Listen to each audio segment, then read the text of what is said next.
स्वतः त्यांनी महाराज सिंहासनावर विष्णू भगवान विराजमान झालेले आहेत. त्या विष्णू भगवंताने स्वतःच कृष्ण परमात्म्याला डोळ्यासमोर पाहिलं आणि बोलून दाखवलं, तू जरी माझाच अवतार असशील तरी मला तुला पाहण्याचा मोह आवरला नाही आणि म्हणून मी तुला इथपर्यंत बोलून घेतलं. स्वतःचा भाव त्यांनी प्रगट करत आहे. तसे भगवान शंकर आणि शंकराचार्य दोन नाही, एकच आहे. भगवान शंकराचार्य त्यांनी शंकराचाच अवतार आहे, पण जणू भगवान शंकराला स्वतःचं ते रूप पाहण्याचा मोह आवरला नाही आणि म्हणून ते स्वतः दिव्य रूप धारण करून प्रत्यक्ष प्रगट झाले. आता मात्र भगवान शंकराला पाहून आचार्यांनी स्तवन करायला सुरुवात केली, स्तुती करायला सुरुवात केली. 5 श्लोकांमध्ये स्तुती केली. त्या स्तुतीचं त्याने नाव पडलं मनीषा पंचकम. मनीषा पंचकम अशा आचार्यांचे छोटे छोटे फार ग्रंथ आहेत महाराज. साधना पंचकम, मनीषा पंचकम असे त्यांनी विविध ग्रंथ, 1 श्लोकी, दशश्लोकी, शतश्लोकी असे त्यांनी वेगवेगळे ग्रंथ आहेत. प्रपंचसार ग्रंथांचे नाव आहेत. अपरोक्षानुभूती, विवेक चूडामणी, हे सगळ्या पंचकरण हे त्यांनी आचार्यांचे ग्रंथ आहेत, विलक्षण ग्रंथ आहेत. मनीषा पंचकम नावाचा ग्रंथ तयार झाला. 5 श्लोकांमधून भगवान शंकराचं स्तवन केलं. ज्ञानस्वरूप आत्मा हा जागृत, स्वप्न आणि सुषुप्ती या अवस्थांमध्ये स्पष्टपणे प्रगट होतो. तो संपूर्ण जगाचा साक्षी असून ब्रह्मापासून अगदी शूद्र प्राण्यापर्यंत सर्व शरीरांमध्ये तोच व्यापलेला आहे. तोच मी आहे. मी हा दृश्य दिसणारा पदार्थ नाही. ज्याची अशी दृढ बुद्धी झालेली आहे, तो चांडाळ असो किंवा द्विज असो, तो गुरु आणि पूज्य आहे, ही माझी ठाम भावना आहे. पहिल्या श्लोकामध्ये म्हणतात, जो सर्व चराचरामध्ये एकाच परमतत्वाला पाहतो, शून्येचैव स्वपाकेच पंडिता समदर्शना, जो सर्वांमध्ये परमात्मा गच्च भरलेला आहे, अशी दृष्टी ज्याला प्राप्त झालेली आहे, तो चांडाळ असो व ब्राह्मण असो, तो माझ्या दृष्टिकोनातून गुरु आहे आणि मी त्याला त्यांनी अशा पद्धतीने वंदन करतो, असं आचार्य त्यांनी बोलू लागले. मीच ब्रह्म आहे. केवळ चैतन्य रूपाने विस्तारलेले हे संपूर्ण जगतही ब्रह्मच आहे. हे जे दृश्य जग आहे ते माझ्याद्वारे त्रिगुणमय अविद्येमुळे कल्पिलेले आहे. हे नित्य निर्मळ आणि सुखस्वरूप ब्रह्म म्हणून दृढ बुद्धी ठेवतो. तो चांडाळ असो किंवा द्विज असो, तो गुरु आहे. हीच माझी मनीषा आहे. मीच त्यांनी ब्रह्म आहे असं जो जाणतो, तुम्ही ऐकतात का सर्व, हे संपूर्ण जगतही ब्रह्मच आहे असं जो जाणतो, म्हणजे नाथ महाराजांनी शुकाष्टकात ओवी लिहिली, हे समस्त ही ब्रह्मज्ञाप्ती, हे सगळं ब्रह्मच आहे असं ज्ञान. वरी सोहम या अभेद वृत्ती, हे सगळं ब्रह्मच आहे, सगळ्या ठिकाणी ब्रह्मच भरलेलं आहे असं ज्ञान व्हावं. याला काय ज्ञान म्हणायचं? परोक्ष ज्ञान. कोणतं ज्ञान आहे? सगळ्या ठिकाणी ब्रह्म आहे असं कळणं. कोणतं ज्ञान झालं? परोक्ष ज्ञान. वरी सोहम या अभेद वृत्ती, हे सगळं ब्रह्मच आहे आणि ते ब्रह्म मी आहे. म्हणजे मी कोण आहे? ब्रह्म आहे. आता ब्रह्म केवढं असतं? मंडपा एवढं. ब्रह्म किती? ब्रह्म केवढं असतं? मठा एवढं. तुमचं ब्रह्म केवढं? मठा एवढं नाही. ब्रह्म ज्याच्या ठिकाणी देशभेद नाही, ज्याच्या ठिकाणी कालभेद नाही, ज्याच्या ठिकाणी वस्तुभेद नाही, असं त्यांनी महाराज देश काल वस्तू भेदरहित व्यापक असणार जे ब्रह्म शब्दाचा अर्थच काय होतो? ब्रह्म हा शब्द त्यांनी व्याकरणाच्या दृष्टीने पाहिला तर व्रीही नावाच्या धातूपासून ब्रह्म हा शब्द तयार होतो.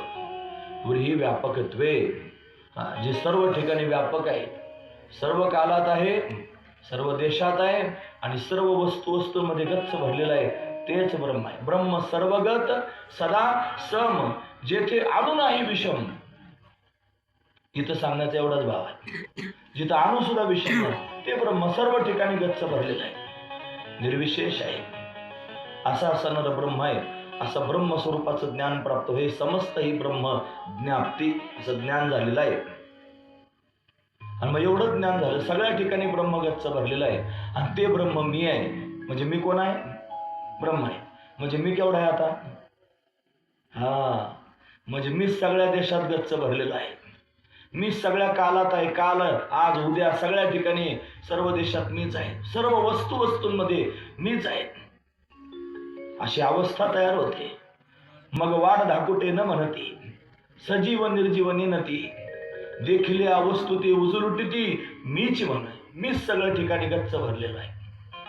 मग ते लहान मोठं त्यांना कळत नाही, मग वाढ धाकुटे न म्हणती, ते सजीव निर्जीव जाणत नाही, सजीव निर्जीव नेनती, देखिल्या वस्तू ते उजलुटी, जेवढ्या वस्तू डोळ्यासमोर दिसतात त्याच्यात मीच गच्च भरलेलो आहे, मीच म्हणून अशी भावना झालेली आहे. याला त्यांनी अपरोक्ष ज्ञान म्हणायचं. आधी काय झालंय, सगळं ब्रह्म आहे हे झालं परोक्ष ज्ञान, आणि ते ब्रह्म मी आहे हे झालं अपरोक्ष ज्ञान. म्हणजे अहम ब्रह्मास्मी, वरी सोहम या अभेद वृत्ती. त्याच्या पुढचं फार महत्वाचं आहे, तेही मावळवणी स्फूर्ती. मी ब्रह्म आहे, मी ब्रह्म आहे, ही स्फूर्ती सुद्धा घातक स्फूर्ती आहे, लक्षात ठेवा. तया सोहम भाव आटकू, हा अडथळाच आहे. तो त्यांनी महाराज अडथळाच निर्माण करतो सुख प्राप्त करण्याकरता. म्हणून त्याचा सुद्धा आस्त झाला पाहिजे. महाराज म्हणतात सोहम तेही आस्तवले, त्याचा सुद्धा आस्त झाला पाहिजे. म्हणून आस्तमान झाल्याशिवाय होणार नाही महाराज. त्याच्यातला त्यांनी सकार गळून जावा आणि त्याच्यातला हकार गळून जावा, आणि एक त्यांनी ओंकार शिल्लक राहावा, बस त्याचं काम झालं. महत्वाची गोष्ट आहे, हीच दिव्य असणारी स्थिती आहे. आणि म्हणून ती स्थिती ज्याला प्राप्त झालेली आहे, जो चराचरात स्वस्वरूपाची संवेदना घेतो, जो नित्य निर्मळ आणि सुखस्वरूप ब्रह्म सर्व ठिकाणी गच्च भरलेलं आणि तेच माझं स्वरूप आहे, अशी अद्वैत बुद्धी ठेवतो, तो त्यांनी चांडाळ असो किंवा द्विज असो, तो त्यांनी वंदनीय आहे. म्हणून तोच गुरु आहे, ही माझी मनीषा आहे, असं आचार्य बोलू लागले. कोणाच्या समोर? भगवान शंकराच्या समोर, जे चांडाळ वेशात आहेत. म्हणजे आत्मज्ञान प्रत्यक्ष प्रगट केलं, जिथं अहंकार राहित्य त्यांनी दाखवलं. मोठी गोष्ट आहे. ज्याने गुरुच्या वचनाने हे निश्चित जाणले आहे की संपूर्ण विश्व सतत नाशवान आहे, ज्याने श्रीगुरूंच्या सानिध्यात राहून गुरुवचनाने हे जाणलंय की सगळं विश्व नाशवान आहे, आणि ज्याला विचाराने उपाधिरहित शांत मनामध्ये नित्य सिद्ध ब्रह्मस्वरूपाचा अनुभव आलेला आहे. शांत स्वरूप म्हणजे विचारा वाचून न पविजे समाधान. म्हणजे काय अर्थ लावायचा? विचारा वाचून समाधान प्राप्त होत नाही. याचा अर्थ काय लावायचा? याचा अर्थ असा आहे, विचार करावा. कशाचा? मी कोण आहे याचा विचार करावा. मग कोण कळेल? मी कोण आहे? ब्रह्म आहे. म्हणजे ब्रह्म कसा आहे? व्यापक आहे. म्हणजेच आता मी कसा आहे? व्यापक आहे. हा झाला विचार. जोपर्यंत विचार प्रवाहित होतो तोपर्यंत तुम्हाला मुक्तता प्राप्त व्हायची नाही. सगळ्यात टोकाचा विचार आहे ते ब्रह्म मी आहे, मी ब्रह्म आहे, हा उंच विचार झाला. विचारा वाचून समाधान प्राप्त व्हायचं नाही, पण हा विचार पण थांबावा लागेल. जोपर्यंत हा विचार तुमच्याजवळ आहे तोपर्यंत तुम्ही बंधनातच आहात. मग तुमची बुद्धी त्यांनी महाराज त्या दिव्य विचारावर आरूढ झाली, आणि त्याचा विचार करता करता, त्याचं चिंतन चित्तानं करता करता, चिंतने चिंतने तद्रूपता, अशी तद्रूप अवस्था निर्माण झाली. आणि तो विचारही थांबला. ज्या दिवशी विचार थांबेल त्या दिवशी तुम्ही खऱ्या अर्थाने तुम्ही पूर्णत्वाला प्राप्त झाले. नाहीतर डोळे बंद करून तुम्ही विचारत आहात, तुम्ही विचार करतात. काय विचार करतात? तुम्ही धारणा केलेली आहे की मी सच्चिदानंद घन ब्रह्म आहे, ही तुमची काय झाली? धारणा झाली. आता तुम्ही ध्यान करत आहात. कशाचं ध्यान करत आहात? त्या ब्रह्मस्वरूपाचं तुम्ही काय करत आहात? ध्यान करत आहात. ते ध्यान करत असताना तुमच्यामध्ये भाव हाच आहे, मी ब्रह्म आहे, मी ब्रह्म आहे, मी ब्रह्म आहे. हा काय झाला? विचार झाला. हा विचार सुद्धा तुमचा थांबावा लागेल. फार महत्वाचा विचार आहे. विचाराशिवाय तो थांबणार नाही. आधी विचार करावा लागेल. विचार करा पूर्ण. त्याच्याकरिता एवढ्या मोठ्या विचारावर जाण्याकरिता आणि सामान्य विचारांचा त्याग करावा लागेल. लोक बायका पोरांच्या विचारातूनच बाहेर पडत नाही, तर ब्रह्मस्वरूपाच्या विचारावर कधी जायचे ना? आणि जन्म त्याने ब्रह्मस्वरूपाच्या विचारावर आरूढ होण्याकरिता प्राप्त झालेला आहे. आणि याच्यातून गटांगळ्या खाऊन देव अनुग्रह करतो, देव कृपा करतो महाराज. देव टोले घालतो, देव फटके देतो, देव याच्यातलं नश्वरत्व दाखवतो. देव त्यांनी सगळ्या गोष्टी प्रत्यक्ष प्रगट करून दाखवतो. आणि कशाला याच्यात अडकतो? असं सांगतो महाराज, तर याला जास्त छंद असतो त्याचा. तो परत त्याच्यातच तोंड घालतो, तो त्याचाच विचारात राहतो. अनेक संकल्पा नको गो मन, तरीच कारण सिद्ध होय. अनेक संकल्पांमध्ये मनाला गोवून टाकू नका. सगळे संकल्प बाजूला काढून टाका, सगळे विकल्प बाजूला काढून टाका आणि बुद्धीमध्ये त्यांनी महाराज त्या ब्रह्मस्वरूपाला अशा पद्धतीनं दिव्य स्थान द्या. निश्चयच करून टाका बुद्धीने. बुद्धी निश्चयात्मक असली पाहिजे. तिने कशाचा स्वरूपाचा निश्चय करावा आणि तो विचारपूर्वक करावा आणि तो विचार पण टाकून द्यावा, अशी स्थिती ज्याला प्राप्त झालेली आहे, ज्याने चैतन्य रूपी अग्नीमध्ये सर्व पापे भस्म करून शरीर प्रारब्धावर सोपवलेलं आहे, तोच खऱ्या अर्थानं गुरु आहे, अशी माझी मनीषा आहे, असं आचार्य बोलू लागले. 4थ्या श्लोकामध्ये मनीषा पंचकाच्या म्हणतात, सर्प इत्यादी तिर्यक प्राणी, पशु, मनुष्य आणि देव यांच्यामध्ये मी असा जो अनुभव स्पष्टपणे जाणवतो, सर्व चराचरामध्ये, सर्व भूतमात्रांमध्ये, सर्व प्राणीमात्रांमध्ये जे चैतन्य गच्च भरलेलं आहे तेच मी आहे. हा मीचा बोध आहे मला. एरवी सर्वांच्या हृदयदेशी मी अमुका आहे ऐसी, जे बुद्धिस्फुरी अहर्निशी ते वस्तुगामी, ती वस्तू मी आहे. हा भाव त्याने दृढ ज्याच्या अंतःकरणात झालेला आहे, ज्याच्या प्रकाशामुळे जड पदार्थ, हृदय, इंद्रिये, शरीर आणि विषय प्रकाशित होतात. प्रज्ञानम ब्रह्म, जे सर्वांना प्रकाशित करणार आहे, सर्वांना चेतवणार आहे, देखवी ऐकवी एक नारायण. हे काय आहे? हे चैतन्य आहे, सर्वांना त्यांनी प्रकाशित करत आहे. त्या विषयांनी आच्छादित झालेल्या मेघांनी झाकलेल्या सूर्याप्रमाणे असलेल्या त्या ज्योतिर्मय आत्म्याचे जो सतत चिंतन करतो आणि आनंदात निमग्न असतो, आणि आनंदात निमग्न होऊन आनंदाचं भानही ज्याला शिल्लक राहत नाही, तोच योगी असून तोच गुरु आहे. काय दिव्य भाव आहे. तुकोबाराय म्हणतात, न करी रे संग, राहे रे निश्चळ, लागोनी दिमळ ममतेचा, या नावे अद्वैत खरे ब्रह्मज्ञान, अनुभव वाचून बडबडते. इंद्रियांचा जय, वासनेचा क्षय, संकल्पाहीवरी मन, या नावे अद्वैत खरे ब्रह्मज्ञान, अनुभव वाचून बडबडते. का सांगतो? शेवटचं चरण फार महत्वाचं आहे. तुका म्हणे, नये जाणीव अंतरा आणि आंतरिया थारा आनंदाचा. दिव्य आनंद तर हृदयामध्ये प्रगट झालेला आहे, पण आनंदाची जाणीव मात्र शिल्लक नाही, अशी स्थिती निर्माण झाली. तुका म्हणे, नये जाणीव अंतरा, आता जाणीव नाही, पण आंतरिया थारा आनंदाचा. आतमध्ये कुठून कुठून आनंद गच्च भरलेला आहे आणि जाणीवेचा लवलेश सुद्धा नाही. कारण की जाणीवच आडफाटा निर्माण करणार आहे. जाणू जाता जाणीव घाली आडफाटावर. म्हणून त्यांनी जाणण्याकरिता निघालेला जो मनुष्य आहे त्याला जाणीवच आडवी पडते. ज्याच्या ठिकाणी आनंद प्रगट झालेला आहे आणि आनंदाची जाणीव सुद्धा नाही, तोच गुरु आहे. हीच माझी मनीषा आहे आणि मी त्याला नमस्कार करतो. हा त्यातला भाव आहे. 4थ्या श्लोकाचं वर्णन झालं. 5व्या श्लोकामध्ये ज्या आनंद सागराच्या अंशानेही इंद्रादी देव आनंद अनुभवतात आणि ज्याला विचाररहित शांत चित्ताने प्राप्त करून योगी आनंदित होतो, त्या नित्य सुखसागरात ज्याची बुद्धी निमग्न झालेली आहे. बघा काय गोड शब्द आहेत. ज्या आनंद सागराच्या अंशानेही इंद्रादी देव आनंदी होतात. जो आनंद स्वरूप असणारा जे ब्रह्म आहे त्याच्या, आता ब्रह्मात कुठे अंशी भाव आहेत का? पण आता इंद्रादी देवांना आनंद सांगायचा ना, मग तो सच्चिदानंद स्वरूपातलाच आनंद आहे. पण त्या आनंदाच्या अंशाने सुद्धा त्या आनंदाचा एक अंश आणि त्या अंशातलाही एक अंश, त्या आनंदाने इंद्रादी देव आनंदी होतात.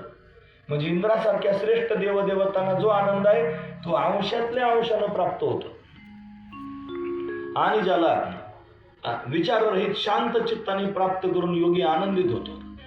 आणि ज्या परमतत्वाला विचाररहित होऊन, बघा तोच विचार समोर मांडलाय, तुम्हाला विचाररहित व्हावं लागेल. तुम्ही स्वरूपाचं चिंतन करता, ते चिंतन करत जर त्याने त्या स्वरूपापर्यंत थांबले, त्याचा जर अहंकार निर्माण झाला, आम्हाला मिळालेला आहे आणि आम्ही त्यांनी म्हणत ते जपतो आहोत, कमीच पडलं सगळं. तिथं त्यांनी फार कमी झालं. मग त्याचा सुद्धा अहंकार निघून जावा आणि मग विचाररहित त्यांनी अशा पद्धतीनं शांत चित्त त्याने होऊन योगी ज्याचा आनंद घेतो, त्या नित्य सुखसागरात ज्याची बुद्धी निमग्न झालेली आहे, तो मनुष्य साक्षात ब्रह्मच आहे. तो ब्रह्मच आहे, प्रत्यक्ष ते चालते ज्ञानाचे बिंब. काल परवाच आपण ओळी पाहिली. त्याचे अवयव सुखाचे कोंब, हे मनुष्यपणे ते भांब लौकिक भाग, म्हणून तो त्यांनी महाराज ब्रह्मच आहे. ते म्हणजे तयाचे बिसाट शब्द सुखे म्हणून ते वेद, ते सदेह सच्चिदानंद काने होती, म्हणजे देहासहित त्यांनी सच्चिदानंद रूप आहेत. ज्ञानाचा अनुभव, ज्ञानाचा परिपाक म्हणजे काय असं जर कोणी विचारलं तर तुकोबराय म्हणतात, भक्ती ते नमन, वैराग्य तो त्याग, आणि ज्ञान ब्रह्मी भोग ब्रह्म तनु. तनु म्हणजे शरीर आणि ब्रह्म, ब्रह्म तनु म्हणजे सगळंच जर ब्रह्मरूप आहे तर हे शरीर काय ब्रह्मस्वरूपाला सोडून थोडंच आहे, मग सगळंच ब्रह्मरूप आहे. म्हणून तो मनुष्य साक्षात ब्रह्मच आहे. फक्त ब्रह्मच नाही, तो कोणताही असो त्याचे चरण देवेंद्रही वंदन करतो. मग तो चांडाळ असो किंवा तो ब्राह्मण असो, त्याच्या चरणांची वंदना आणि इंद्रादी देव सुद्धा त्यांनी करतात. तोच खऱ्या अर्थानं गुरु आहे आणि हीच माझी मनीषा आहे. असं मनीषा पंचकम 5 श्लोकांमध्ये आचार्यांनी त्यांनी महाराज त्या चांडाळ स्वरूपात असणाऱ्या भगवान शंकराची वंदना केली, वर्णन केलं आणि भगवान शंकराची स्तुती अशा पद्धतीने केलेली आहे. भगवान शिव प्रसन्न झाले. आचार्य त्यांनी म्हणतात, मी आपल्यापासून किंचित मात्र भिन्न नाही. हे सांगणारे अद्वैताचे प्रतिपादन करणारे शास्त्र धन्य आहे. पण या शास्त्राचा काय उपयोग जर गुरुकृपा झाली नाही, नुसत्या शास्त्राच्या पोथ्या जमा करून ठेवल्या आणि फार पाठांतर केलं, फार वाचन केलं आणि गुरुकृपाच जर प्राप्त झाली नाही तर याचा काय उपयोग आहे महाराज? गुरुकृपाच फार श्रेष्ठ असते महाराज. ध्यानमूल गुरुमूर्ती, पूजामूल गुरुपदम, मंत्रमूल गुरुवाक्य आणि मोक्षमूल गुरुकृपा. गुरुकृपेशिवाय मोक्ष प्राप्त व्हायचा नाही. म्हणून गुरुकृपा जर झाली नाही तर शास्त्रांचा काय उपयोग आहे? म्हणून शास्त्रकृपा सुद्धा व्हावी लागेल. पण निश्चित शास्त्रकृपा होऊन काय होईल? अंतकरणाची कृपा, त्याच्यानंतर शास्त्रकृपा, नंतर ईश्वर कृपा आणि मग गुरुकृपा. 4 प्रकारच्या कृपा आहेत. पण सर्वात श्रेष्ठ कृपा जर कोणती असेल तर गुरुकृपा. जोरी सद्गुरुनाथू मस्तकी ठेवेला नाही हातो, पुढं काय तोवरी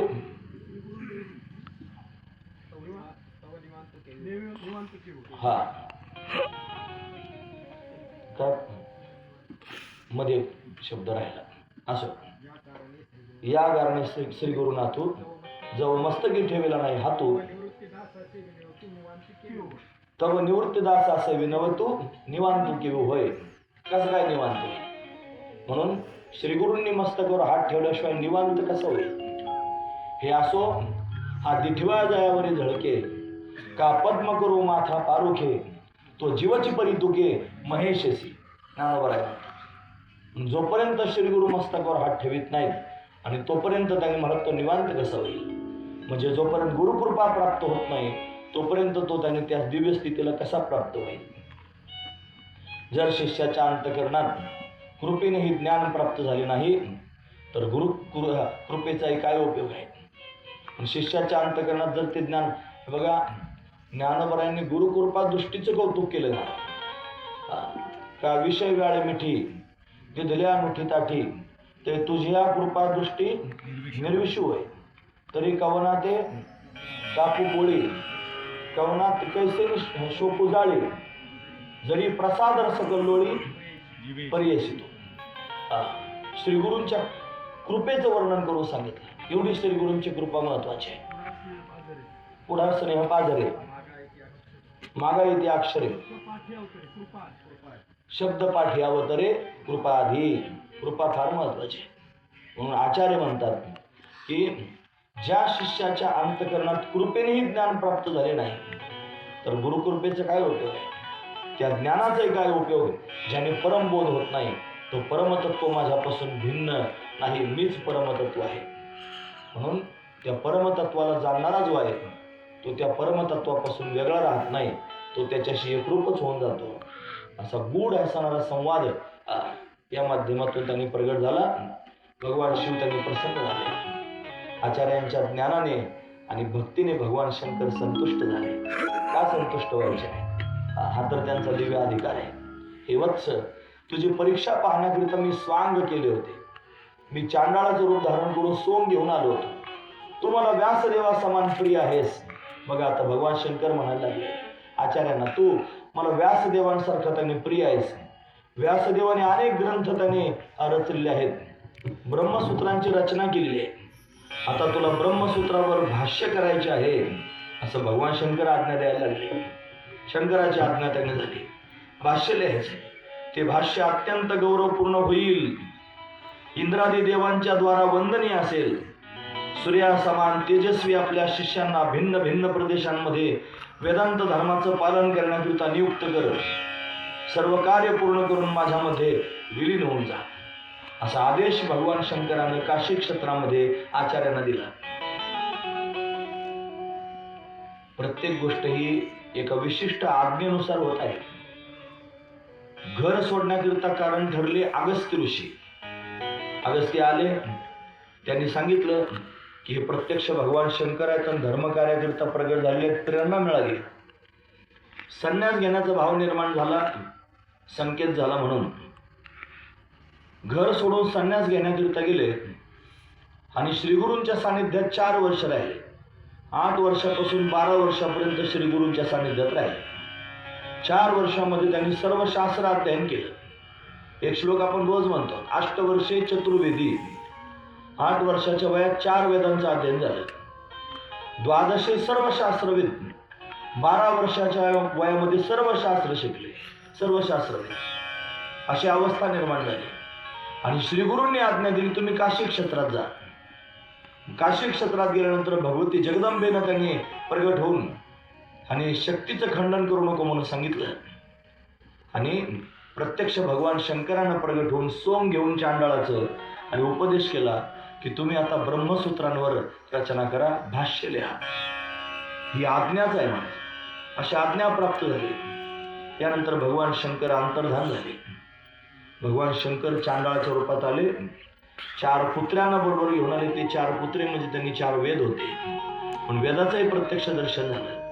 शंकराचार्यानंतर गंगेत स्नानाकरिता गेले. त्यांनी भगवान शंकराचा आदेश पूर्ण करण्याच्या विचाराने आणि भाष्य लिहायचा त्यांनी निश्चय केलेला आहे. काशी क्षेत्रातून त्यांचा पुढचा प्रवास बद्रीनाथाच्या दिशेने सुरू झाला. शिवपुरी म्हणजे काशी. इथून पुढे शिवपूरमध्ये राहून भाष्य रचना जर त्यांनी करायला लागलो तर लोकांचा जास्त ओघ आहे. मग लोक त्यांनी महाराज विक्षेप निर्माण करतील.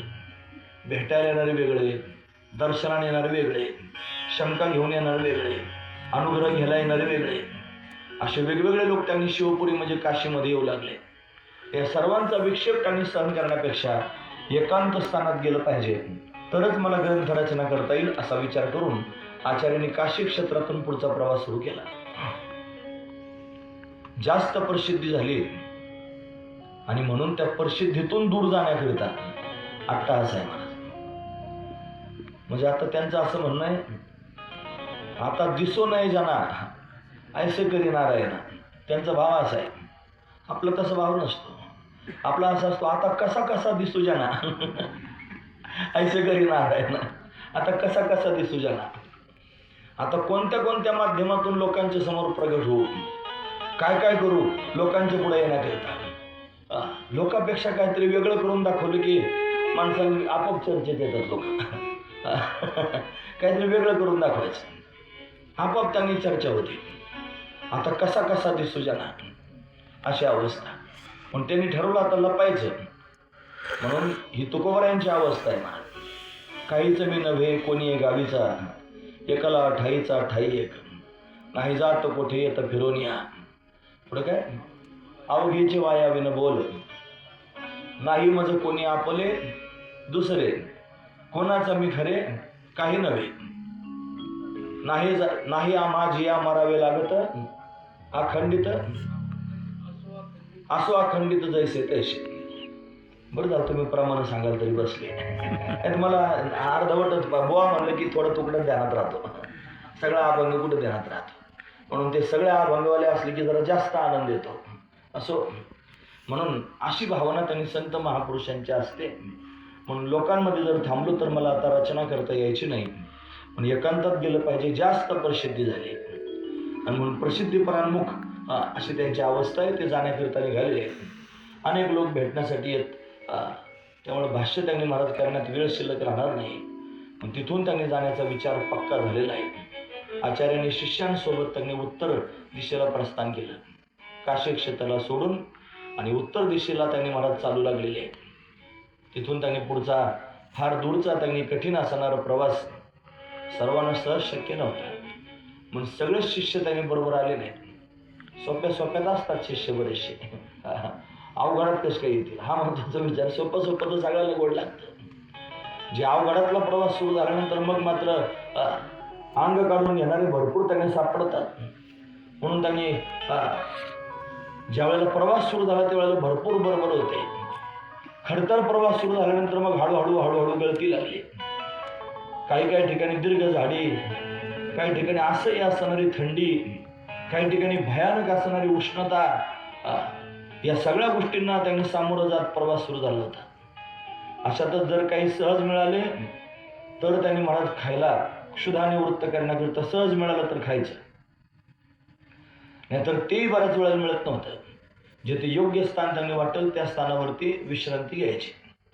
जाताना कुरुक्षेत्र, हरिद्वार, ऋषिकेश, देवप्रयाग, श्रीनगरमध्ये आचार्य बऱ्याच काळापर्यंत रमले. आचार्यांनी स्वतः श्रीनगर क्षेत्रामध्ये आणि श्रीयंत्राची स्थापना केली. श्रीयंत्र म्हणजे ब्रह्मांडाचं प्रतीक असणारं यंत्र आहे आणि त्या श्रीयंत्राची स्थापना अनेक ठिकाणी केली असेल, पण मला माझ्या माहितीनुसार 2 ठिकाण आहेत. एक आहे श्रीनगर, तिथं त्यांनी श्रीयंत्राची स्थापना केली म्हणून त्याचं नावच श्रीनगर पडलं. आणि दुसरं त्यांनी श्रीयंत्र कोल्हापुरात स्थापन केलं. अंबाबाईचं जे मंदिर आहे कोल्हापुरात, त्याच्यात पलीकडच्या बाजूने बालाजीकडून ज्यावेळेला बारी लागते तिकडून ज्यावेळेला आतमध्ये आपण प्रवेश करतो त्यावेळेला अंबाबाईच्या समोर जात असतानाच आणि डाव्या हाताला श्रीयंत्र मंदिर आहे छोटंसं, एक कट्टा आहे आणि त्याच्या बाजूला दगडी श्रीयंत्र आहे. ते श्रीयंत्र आचार्यांनी तयार केलेलं श्रीयंत्र आहे. तिथं त्याची स्थापना केली कोल्हापुरात. म्हणजे महाराष्ट्रात आले त्यावेळेला सगळ्यात आधी कोल्हापुरात आले आणि कोल्हापूर म्हणजे दक्षिण काशी मानलं जातं. म्हणून तिथं त्यांनी त्या काळात भरपूर विद्वान पंडित होते आणि त्यांचं सुद्धा खंडन मंडन महाराष्ट्र प्रांतामध्ये आचार्यांनी अशा पद्धतीने केलं. तिथूनच ते पंढरपूरला आले. मग भगवान पांडुरंगाचा अशा पद्धतीनं पांडुरंगाष्टकाची रचना करून पांडुरंगाचा महिमा आणि पंढरीचा महिमा लोकांच्या समोर वर्णन करून सांगितलं. पण असं त्यांनी श्रीयंत्राची स्थापना करवीर पीठामध्ये केलेली आहे. तसे श्रीनगरमध्ये गेले. तिथून पुढचा प्रवास रुद्रप्रयाग, या रुद्रप्रयागातून त्यांनी महाराज वर्णप्रयाग, नंदप्रयाग, विष्णुप्रयाग अशा वेगवेगळ्या स्थानावर थांबत आचार्य आता पुढचा प्रवास करू लागले. अनेक नद्यांना पार करत बद्रीनाथाला जाऊन पोहोचले. तिथं अलकनंदा वाहते आहे. अलकनंदीला फार वेग आहे. भयंकर वेगवान असणारी अलकनंदा नारायणाच्या मंदिराच्या जवळ तप्त कुंड आहेत. त्या कुंडांमध्ये जाऊन त्यांनी स्नान केलं शिष्यांचं. चाळून गाळून जेवढे बरोबर राहिले ना शिष्य त्या सगळ्यांना बरोबर घेऊन गेले. तिथं तप्त कुंडामध्ये स्नान अशा पद्धतीने केलं. त्यानंतर बद्री विशालाच्या मंदिरामध्ये जाऊन दर्शन घेतलं. बद्रीनाथाच्या मंदिरात गेले आणि दर्शन घेतलं. वर मंदिरामध्ये सतयुगामध्ये स्थापन केलेल्या ऋषीमुनींनी जे त्यांनी विग्रह त्या ठिकाणी ठेवलेले होते ते विग्रह मात्र आचार्यांना दिसले नाहीत. महाराज 4 युगापासून नारायण तिथं आहे. त्याची मूर्ती त्यांनी ऋषीमुनींनी तिथं स्थापन केलेली आहे आणि ती मूर्ती मात्र तिथं नव्हती. त्या जागेवर एक शालिग्राम ठेवलेला होता आणि शालिग्रामाची पूजा केली जात होती. त्या शिळेला त्यांनी आचार्यांनी पूजलं, नमस्कार केला. पण विग्रहाच्या जागेवर शालिग्राम त्यांनी पाहून फार दुःख झालं की भगवंताची मूर्ती कुठे आहे. तो बद्रीनाथ ध्यानस्थ बसलेला आहे. तुम्ही ऐकतात ना सर्वजण.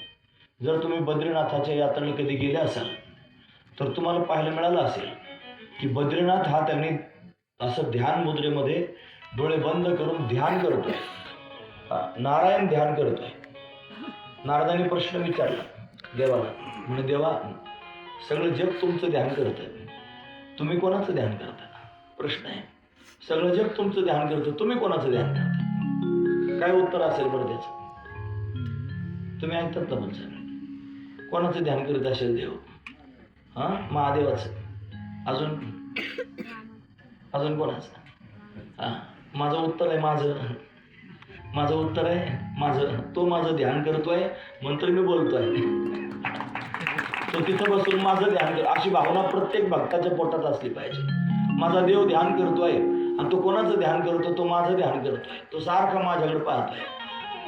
याचा कसा प्रवास चाललेला आहे, हा काय काम करतोय, हा काय लोकांसमोर सांगतोय, याला काय कळत आहे, काय कळत नाही, हा काय कळाल्याचं सोंग दाखवतोय, हे सगळं तो पाहतोय. माझं ध्यान करतोय, पण हे सगळं त्याला कळतं महाराज. बऱ्याच वेळेला मला हे कळत नाही, हे पण मला कळत नाही. तुम्हाला कळालं का? मी मला हे कळत नाही, हे पण मला कळत नाही, आणि जे मला कळत नाही ते त्याला कळत आहे. तो माझं ध्यान करतोय. आपल्याला बऱ्याच वेळेला वाटतं मला फारच कळतंय, मी कबुलीत होतो बाबा मला काही कळत नाही. आपलं बी पडविला तैसा पडो जाणे पुनसा. जसं पोपटाला शिकवलं बोलायला की ते पोपट बोलायला लागतो, तसं पोपटासारखं मी तुमच्या समोर जरी बोलत असलो मला काही समजत नाही. बघा तुम्ही बसवलं, याने फार आग्रह केला, सांगा चरित्र म्हणून सांगायला लागलं. हे जे चरित्र आहे ना शंकराचार्यांचं, हे ज्याने लिहिलंय त्यांना चरित्र लिहिण्याची स्फूर्ती झाली.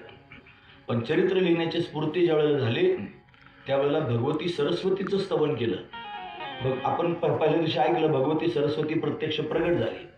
म्हणे काय पाहिजे? म्हणे मला शंकराचार्यांचं चरित्र लिहायचं. ती म्हणली शंकराचार्यांचं चरित्र लिहिण्याकरिता मला सुद्धा त्यांनी मती कमी पडेल, म्हणून सरस्वतीच्या सुद्धा बुद्धीच्या पलीकडचं आहे. ज्यांनी सरस्वतीला सुद्धा वादात जिंकलंय ते आचार्य आहेत. ज्यांनी सरस्वतीला सुद्धा वादात जिंकलंय, जी उभय भारती प्रत्यक्ष सरस्वतीच आहे, तिला वादात जिंकलं महाराज. हे त्यांनी महाराज दिव्यत्व शंकराचार्यांचं आहे. म्हणून सरस्वतीनं सुद्धा सांगितलं की आचार्यांचं चरित्र लिहिण्याकरिता माझी सुद्धा मती कमी पडते, मी तुम्हाला त्यांनी कृपा प्राप्त करून देऊ शकत नाही. मग काय करू? म्हणजे तुम्ही आचार्यांनाच शरण जा. जर तुम्ही त्यांना शरण गेले तर तेच तुम्हाला मती देतील आणि त्यांच्याच कृपेनं अशा पद्धतीने तुम्हाला चरित्र सांगता येईल. निळोबरांनी हेच शब्द वापरलेत बघा. येऊन या कृपावंते तुकया स्वामी सद्गुरुनाथे, हात ठेविला मस्तकी प्रसाद देऊन केले सुखी. पुढे ऐका, माझी वाढविली मती गुणवर्णावया स्फूर्ती. माझी मती वाढवली कोणी? त्यांनीच वाढवली. आणि कोणाची गुण गाण्याकरिता? त्यांचे गुण गाण्याकरिता. गुणवर्णावया स्फूर्ती. त्याच्या पुढचं ऐका, निळोबरा म्हणतात, निळा म्हणे मी बोलता दिसे पण हे त्याची सत्ता. मी आता बोलतोय तुकोबरांविषयी, तुकोबरांचं स्तवन निळोबरांनीच केलं, मी त्यांच्याविषयी बोलताना दिसतो पण मला बोलवणारे तेच आहे. म्हणून निळा म्हणे मी बोलता दिसे परी हे त्याची सत्ता. ही त्याची सत्ता आहे, मी त्याच्या सत्तेने बोलतोय. तसं मला काही समजत नाही. आता जे बोलतोय हे त्याच्या सत्तेने बोलतोय, हा त्यातला भाव आहे. म्हणून तेच बोलवतायत, म्हणून त्यांनी बोलतायत. त्यांना तर काही कळत नाही. असू द्या, मला काय कळतं, मला काय कळत नाही, मला काय कळालं पाहिजे, मी कुठे चुकीचं आहे, या सगळ्या गोष्टी त्यांनी मला ज्याला कळतात तो ध्यान करतोय माझं, तोच बद्रीनारायण आहे. तो त्यांनी ध्यानस्थ का बसला त्याचं उत्तर आपण आपल्याच मनाला समजून सांगितलं पाहिजे. का ध्यान करतो कोणी जर विचारलं, कोणाचं ध्यान करतो विचारलं, तर आपण आपल्या छातीला हात लावायचं आणि म्हणायचं तो माझं ध्यान करतोय बस. पण भगवंतांनी महाराज ध्यानस्थ असणारी मूर्ती भगवंताची होती ना, आता ती दिसली नाही. 4 युगापासून स्थापन केलेली मूर्ती कुठे गेली असेल? म्हणून आचार्यांना प्रश्न पडला. आचार्य मंदिराच्या बाहेर आले, त्याचे दर्शन त्यांनी महाराज घेण्यासाठी सर्व पुजारी अशा पद्धतीने आले आचार्यांच्या दर्शनासाठी. आचार्याने त्यांना प्रश्न विचारला, हे पूज्य अर्चगण, मंदिरामध्ये त्यांनी विग्रह दिसत नाही, मंदिर हे विग्रह शून्य आहे. मी तर ऐकले होते की नारायण चतुर्भुज रूपामध्ये 4 युगापासून या ठिकाणी विराजमान आहे आणि मला त्यांनी मंदिरामध्ये मूर्ती दिसत नाही. याचं कारण काय असेल? ते सर्व अर्चक बोलू लागले, म्हणजे पुजारी बोलू लागले. पहिल्यांदा ही मूर्ती देवदेवतांनी देवदेवतांना नारद कुंडातून काढून स्थापन केली होती. नारद कुंडात होती मूर्ती, ती देवदेवतांनी स्थापन केली होती. देवर्षी नारद याचे पहिले उपासक होते, म्हणजे नारदांनी त्याची उपासना केली. त्यानंतर बुद्धांच्या काळामध्ये या मंदिरामध्ये बौद्धांचा अधिकार झाला. हे जे मंदिर आहे या मंदिरावरती बौद्धांनी अधिकार गाजवला आणि त्यांनी नारायणाला बुद्ध मानून त्याची पूजा सुरू केली. त्या चतुर्भुज नारायणाला त्यांनी बुद्ध समजून त्याची पूजा सुरू केली. यानंतर आपला प्रभाव त्यांनी वाढू लागला, म्हणजे आचार्यांचा प्रभाव सर्वत्र त्यांनी पसरला आणि ते बौद्धांचं खंडन द्यायला लागले. म्हणून ही मूर्ती त्यांनी मला त्या बुद्धांनी तुम्ही प्रवास करत करत इथपर्यंत याल आणि आम्हाला त्यांनी हकलून द्याल, हा भाव त्यांच्या मनात निर्माण झाला आणि म्हणून त्यांनी तिथून पलायन केलं. पलायन करण्याच्या आधी बौद्धांनी ती मूर्ती त्यांनी महाराज पुन्हा अलकनंदेच्या त्या आणि नारद कुंडामध्ये लपवून टाकून दिली आणि ते सगळे तिब्बतला निघून गेले. तिथून पुढे तिब्बत आहे, म्हणजे आम्ही तिबेट, आताचं तिबेट, त्याला तिब्बत असं म्हणत होते. म्हणजे आम्ही गेलो होतो कैलास पर्वताला, कैलास मानसरोवराच्या यात्रेला, आणि त्यावेळेला इकडून मधून रस्ता नव्हता. आता मधून झाला, बद्रीनाथापासून पुढे माना बॉर्डर आहे चीनची, आणि तिथून पुढचा आता रस्ता आपल्या सरकारने आता केलेला आहे. त्याचा आम्हाला काठमांडूला जाऊन नेपाळमधून आणि तिथून चीनच्या बाउंड्रीमध्ये घुसून मग पुढचा प्रवास तिकडे डारचीन असं त्यांनी ठिकाणं होते, अशा ठिकाणावर जावं लागत होतं. इकडून जाताना मात्र त्यांनी माना बॉर्डर लागते, त्याच्या पलीकडे चायना सुरू होतं, चीन सुरू होतं. म्हणून ती मूर्ती घेतली आणि नारद कुंडात टाकून दिली आणि ते त्यांनी बौद्ध हे चीनमध्ये निघून गेले. आणि म्हणून तेव्हापासून मंदिरामध्ये मूर्ती नाही. नारद कुंडात लपून त्यांनी ते गेलेले आहेत. म्हणून महात्मा चिनी देशस्युनी फार अत्याचारी होता. त्याला आतंक सर्वत्र त्यांनी पसरवलेला होता. देशस्युनी नाव होतं त्याचं, आणि तो त्यांनी महाराज फार त्रासदायक होता. आमच्या पुरखो म्हणजे पूर्वजांनी हा श्री विग्रह त्यांनी निकटवर्ती कुंडामध्ये शोधण्याचा प्रयत्न केला, पण तो काही सापडला नाही. नंतर लाख प्रयत्न करूनही विग्रह त्यांनी शोधण्याला कोणी समर्थ ठरलं नाही. त्यावेळेपासून इथं नारायणाची जी मूर्ती ज्या जागेवर होती त्या जागेवरती शालिग्राम शिला ठेवून आम्ही नारायणाचं पूजन चालू ठेवलेलं आहे. हे ऐकून त्यांनी आचार्य चिंतित व्यग्र झाले, चिंता वाटायला लागली की देव आता मंदिरात नाही. मग काय केलं पाहिजे? ध्यानस्थ बसले, ध्यान करू लागले. तुम्ही जर बद्रीनाथाला कधी गेले असाल तर मागच्या बाजूला शंकराचार्यांचं मंदिर आहे, तिथं त्यांनी 4 शिष्यांसहित आचार्य त्यांनी बसलेले प्रत्यक्ष पाहायला मिळतात. म्हणून आचार्यांनी त्यांनी ध्यान करायला सुरुवात केली. त्यानंतर त्यांनी पुजाऱ्यांना प्रश्न विचारला, जर तुम्हाला विग्रह प्राप्त झाला, जर मूर्ती प्राप्त झाली तर तुम्ही त्याची पुनःप्रतिष्ठा विधिवत अशा पद्धतीने पूजा अर्चा करणार का? तुमची तयारी आहे का? हे ऐकून त्यांनी सर्वजण आनंदी झाले, सर्वांनी प्रतिसाद दिला. त्यांची प्रार्थना पाहून आचार्य गंभीर होऊन नारद कुंडाच्या दिशेने निघाले. पण अलकनंदीचा वेग फार भयंकर आहे आणि आचार्य नारद कुंडाच्या दिशेने त्यांनी जात आहेत. सर्वजण त्यांच्या मागे जाऊ लागले आणि त्या कुंडाजवळ जाऊन त्यांनी काही क्षण आचार्य स्तब्ध झाले. आणि स्तब्ध होताच त्यांनी महाराज काहीच विचार न करता एवढ्या विलक्षण असणाऱ्या प्रवाहामध्ये आचार्यांनी उडी मारली. आतमध्ये त्यांनी उडी मारली, कुंडात त्यांनी उतरले.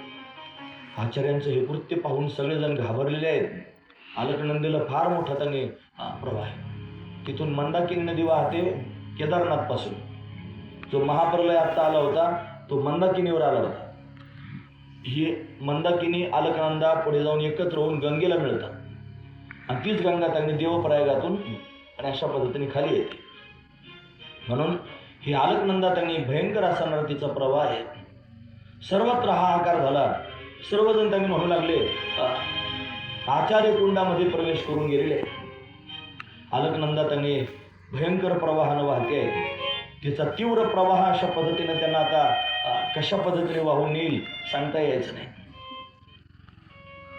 इथं त्यांनी अशाच पद्धतीने त्या कुंडामध्ये उडी मारून मूर्ती शोधणाऱ्या लोकांचे अनेक वेळेला प्राण गेलेले आहे, पण कोणी त्यांनी बाहेर आले नाही. आता काय केलं पाहिजे? पण काहीच न ऐकता त्याने उडी मारली. आणि आता काही वेळानंतर त्या कुंडातून आचार्याने ती मूर्ती बाहेर काढली, एवढ्या वेगात जाऊन. आणि मूर्ती त्यांनी बाहेर काढली. मूर्ती त्यांनी पाहू लागले. त्यांच्या हातात चतुर्भुज असणारी नारायणाची मूर्ती होती. सर्वांना आनंद झाला. उजव्या हाताचा एक अंगठा आणि त्या मूर्तीचा त्यांनी खंडित झालेला होता. म्हणून आचार्यांना त्यांनी महाराज असं वाटलं की ही मूर्ती खंडित झालेली आहे, म्हणून पुन्हा एकदा ती मूर्ती त्या पाण्यात टाकून दिली त्यांनी आणि परत बुडी मारली. पुन्हा दुसरी मूर्ती त्यांनी हातामध्ये, ती मूर्ती तीच होती, दुसऱ्यांदा वरती आणली. दुसऱ्यांदा पण पाहिलं तरी खंडित झालेलीच आहे. तिसऱ्यांदा पण अशा पद्धतीने बुडी मारली, परत तीच मूर्ती हातात आली. ही खंडित झालेली मूर्ती आता काय करू असा विचार करत होती. इतक्यात आकाशवाणी झाली आणि आकाशवाणीने त्यांनी सांगितलं, चिंता करू नका, याच मूर्तीची स्थापना करा, यापुढे याच मूर्तीची पूजा अर्चना केली जाईल असं भगवंतानं स्वतः सांगितलं. पण एक अंगठा मूर्तीचा खंडित झालेला आहे आणि तीच मूर्ती त्या ठिकाणी आता सध्या पाहायला मिळते. म्हणून आचार्यांचे रोम रोम पुलकित झाले. त्या मूर्तीला घेऊन आचार्य त्यांनी बाहेर आले, खांद्यावर मूर्ती घेऊन आनंदाने बाहेर आले. सर्वजण जय घोष अशा पद्धतीने करू लागले. आणि मग मात्र मंत्रोपचारामध्ये नारायणाच्या मंदिरामध्ये त्या मूर्तीची अशा पद्धतीने स्थापना केली. तिथं पूजा करणारे ब्राह्मण, विधिवत पूजा करणारे ब्राह्मण नव्हते, म्हणून आचार्यांनी केरळातून ब्राह्मण बोलवले. आता सध्या तिथं पूजा करणारे जे ब्राह्मण आहेत ते केरळी ब्राह्मण आहेत, पण तेच त्या मूर्तीची अशा पद्धतीने पूजा करतात. तिथं राहूनच त्यांनी महाराज ग्रंथ रचना करायला सुरुवात झाली. आता देवाची स्थापना झाली. बघा, संत अवताराला येतात, दोन कामं करतात, एक उद्धार करतात आणि दुसरा जीर्णोद्धार करतात. जीवाचा करतात उद्धार आणि मंदिरांचा करतात जीर्णोद्धार. म्हणून सर्व जीवांचा उद्धार करण्याकरिता आले आणि अनेक त्यांनी धर्मस्थळांचा जीर्णोद्धार पण करू लागले. अशा पद्धतीने कार्य करतात. 16व्या वर्षी, 16 वर्षाचं वय आहे, या वर्षामध्ये त्यांनी अशा पद्धतीने ब्रह्मसूत्रावर भाष्य अशा पद्धतीनं आचार्यांनी पूर्ण केलेलं आहे. उपनिषद, भगवद्गीता यावर भाष्य लिहिलं. या व्यतिरिक्त त्यांनी अनेक ग्रंथांची रचना केली. उपदेश साहस्री असा ग्रंथ आहे, त्याच्यामध्ये विवेक चूडामणी, अपरोक्ष अनुभूती, प्रपंचसार अशा ग्रंथांचे नाव आहे. अशा अनेक प्रकरण ग्रंथांची पण रचना होऊ लागली. आता हे ग्रंथ नवीन आहेत आपल्या ऐकायला, ते ऐकून ध्यानात राहत नाही, तर त्याच्यात लिहिलं कधी काय आपल्याला समजायचा. ग्रंथाचं नाव आहे प्रस्तांत्र. आपण पाहतो ही प्रस्तांत्र आहे, वेदांत शास्त्राची प्रस्तांत्र. तुंतुनी महाराजांनी त्या दिवशी सांगितलं कीर्तनात, ते म्हणले हे कोणती प्रस्तांत्र आहे? लघु प्रस्तांत्र आहे. ही कोणती? लघु प्रस्तांत्र आहे. म्हणजे ब्रह्मसूत्र, उपनिषदे आणि भगवद्गीता लघु प्रस्तांत्र आहे. बृहत प्रस्तांत्र आहे अद्वैत शुद्धी, चित्सुखी आणि खंडन खंड खाद्य काही ग्रंथाचे ते म्हणजे श्रीमंताचे प्रस्तांत्र आहे, खंडन खंड खाद्य. लोक म्हणतात काय गरज आहे त्या ग्रंथांची? आता ग्रंथांची गरज नाही, उद्धरून कसं जाशील म्हणे. मग काय सांगितलं ना, गुरुकृपेनं होईल. अरे पण गुरुकृपा तुला शास्त्र त्यांनी कळाल्याशिवाय, शास्त्र कृपा झाल्याशिवाय गुरुकृपेपर्यंत कसं जाशील? तू हरिपाठ म्हणायला लागला, भज खात वरीत भावनायुक्त म्हणतो. तुला भजकात वरीत सुद्धा म्हणता येत ना, तू भज खात वरीत म्हणतो भावनायुक्त. भावनेनं भज काय सांगितलं? मग तुला शास्त्र, तुला हरिपाठ कळत नाही, तू म्हणतो असा मुक्त होशील. गुरुकृपा अशी कशी प्राप्त होईल? गुरुकृपा प्राप्त होईल, पण गुरु कोणावर कृपा करतील? अधिकारावर. मी सांगू का प्रमाण? ते म्हणजे अधिकार तैसा करो उपदेश, आणि साहे ओझे ज्याचं तैशी. ज्याचा अधिकार झाला त्याला उपदेश करायचा. मग अधिकार होणं म्हणजे काय? शास्त्र कळणं. तुम्हाला शास्त्र कळायला लागल्याशिवाय अधिकार कसा होईल? आणि अधिकार झाल्याशिवाय गुरुकृपा केली तरी कशी पचेल? हा महत्वाचा विषय. खडकात करल्यावर उगल का? ढेकळात करल्यावर उगल का? वापशात करल्यावर उगल का? उगल ना. वापशात करल्यावर उगवणारच. वापसा झाला पाहिजे. वापसा कोण करेल? शास्त्र. म्हणून तस्मात शास्त्र प्रमाणते. शास्त्र महत्वाचं. शास्त्र म्हणेल ते सांगावे, ते राज्य इतरून मानावे. म्हणून शास्त्र फार महत्वाचं आहे. पण शास्त्र जर कशात पाहायचं असलं तर ग्रंथांमध्ये पाहायचं. म्हणून श्रीमंताची प्रस्थांतरे, ग्रंथाचे नावं ध्यानात राहत नाही. खंडन खंड खाद्य, ते म्हणले खंड, काय म्हणले ते, खंड खंड खाद्य म्हणले ते, खंड खंड नाही, ते म्हणजे खंडन खंड खाद्य ग्रंथाचं नाव आहे. चित सुखी अद्वैत सिद्धी ही बृहत प्रस्थांतरे आहे. त्याच्यापेक्षा लघु प्रस्थांतरे म्हणजे नाही, अजून सांगली गरीबाची सांगतो ना. म्हणजे ती झाली मध्यम. कोणती, जी उपनिषद, ब्रह्मसूत्र आणि भगवद्गीता ही त्यांनी मध्यम प्रस्थांतरे झाली. आणि गरीबाची प्रस्थांतरे सांगली विचारसागर, वृत्ती प्रभाकरण, पंचदशी ही गरीबाची प्रस्थांतरे म्हणते. विचारसागर, वृत्ती प्रभाकर आणि पंचदशी ही गरीबाची प्रस्थांतरे म्हणते. म्हणजे ही गरीबाची म्हणावं तर वृत्ती प्रभाकरात तोंड सुद्धा उचकत नाही झालं. विचारसागर आता कोणी पण पाहतो, त्याचा आधीच तो वाचला विचारसागर, एखादा फार बुद्धिमान असलं तरी त्याला कळेल. पण वृत्ती प्रभाकर म्हणजे त्याच्या डोक्यात झिंझण्या येतात महाराज. तो प्रभाकर जर ऐकला तर त्याला समजतच नाही प्रभाकर काय सामान्य गोष्ट आहे का. आणि त्याचा अभिमान तरी कशाला धरला पाहिजे. आम्ही प्रभाकर ऐकला, पण आता एक वेळ सांगितलं म्हणतो तोंड उचकता यायचं. खरं सांगतो रोज रोज सांगायला काय त्रास आहे. विचारसागर सुद्धा त्यांनी महाराज जर फार दिवस तुम्ही पाहिला नाही, त्यातलं काही ध्यानात राहत नाही, काही लक्षात राहत नाही. ग्रंथ त्यांनी महाराज कायमस्वरूपी ध्यानात असला तर ध्यानात राहील, अन्यथा लक्षात राहणार नाही. फक्त लक्षात ठेवा, त्याला सारखी घासाघीस असली पाहिजे, तरच ते लक्षात राहील. म्हणून आता फार ग्रंथ ध्यानात ठेवण्यापेक्षा ग्रंथातलं सार ध्यानात ठेवलं पाहिजे. फार ग्रंथ डोक्यात ठेवण्यापेक्षा काय ग्रंथातलं सार आहे, ब्रह्मसत्यम जगन्मिथ्या जीव ब्रह्मयोनापरा श्लोकार्धेन प्रवक्ष्यामि यदुक्तम ग्रंथकोटिभिः ब्रह्मसत्यम जगन्मिथ्या जीव ब्रह्मयोनापरा. हे सार आहे. एवढं सार ध्यानात राहिला मग बास, बाकीचं काहीच ना लक्षात राहिलं तरी चालेल. आता आपल्याला सार ध्यानात राहतो, सार त्याच्यात भाकरी वरून त्यांनी सार चुरून आणायचं मस्त पाहिजे. याच्या पुढे आपण घडतच नाही. आमची भाऊ म्हणायची आम्ही वैकुंठवाशी आलो पोळ्या दाबायची, पोळ्यान सार मस्त त्यांना खाता खाताच जन्म गेला वायाला. आणि काही समजा महाराज का गेलतो का नाही, केला येतो कुछ नाही. जन्म असाच जातो निघून. जर दृष्टी आली नाही, जर नजर आली नाही आणि परमार्थ जर कळाला नाही तर जन्माला येऊन तरी काय उपयोग झाला. देवानं शरीर दिलं, देवानं त्यांनी आयुष्य दिलं, देवानं इंद्रिय दिले, देवानं बुद्धी दिली, देवानं या सगळ्या साधनांना आपल्याला फुकट देऊन टाकलं. आणि फुकट मिळाले आणि तरी वापरात नाही आणले, याचा काय उपयोग. इथे येऊन काय जन्म त्याने आपण कशा करता घालावा असे. म्हणून हे सगळेचे सगळे ग्रंथ त्याने निर्माण झाले. त्यांच्या श्रवणाने उपस्थित असणारे सर्व विरक्त योगी कृतार्थ झाले. त्यांच्यासमोर सांगितलं ना ग्रंथ महाराज. म्हणून त्यांनी उपनिषदांवर भाष्य लिहिलं, सगळ्या शिष्यांच्या समोर सांगितलं.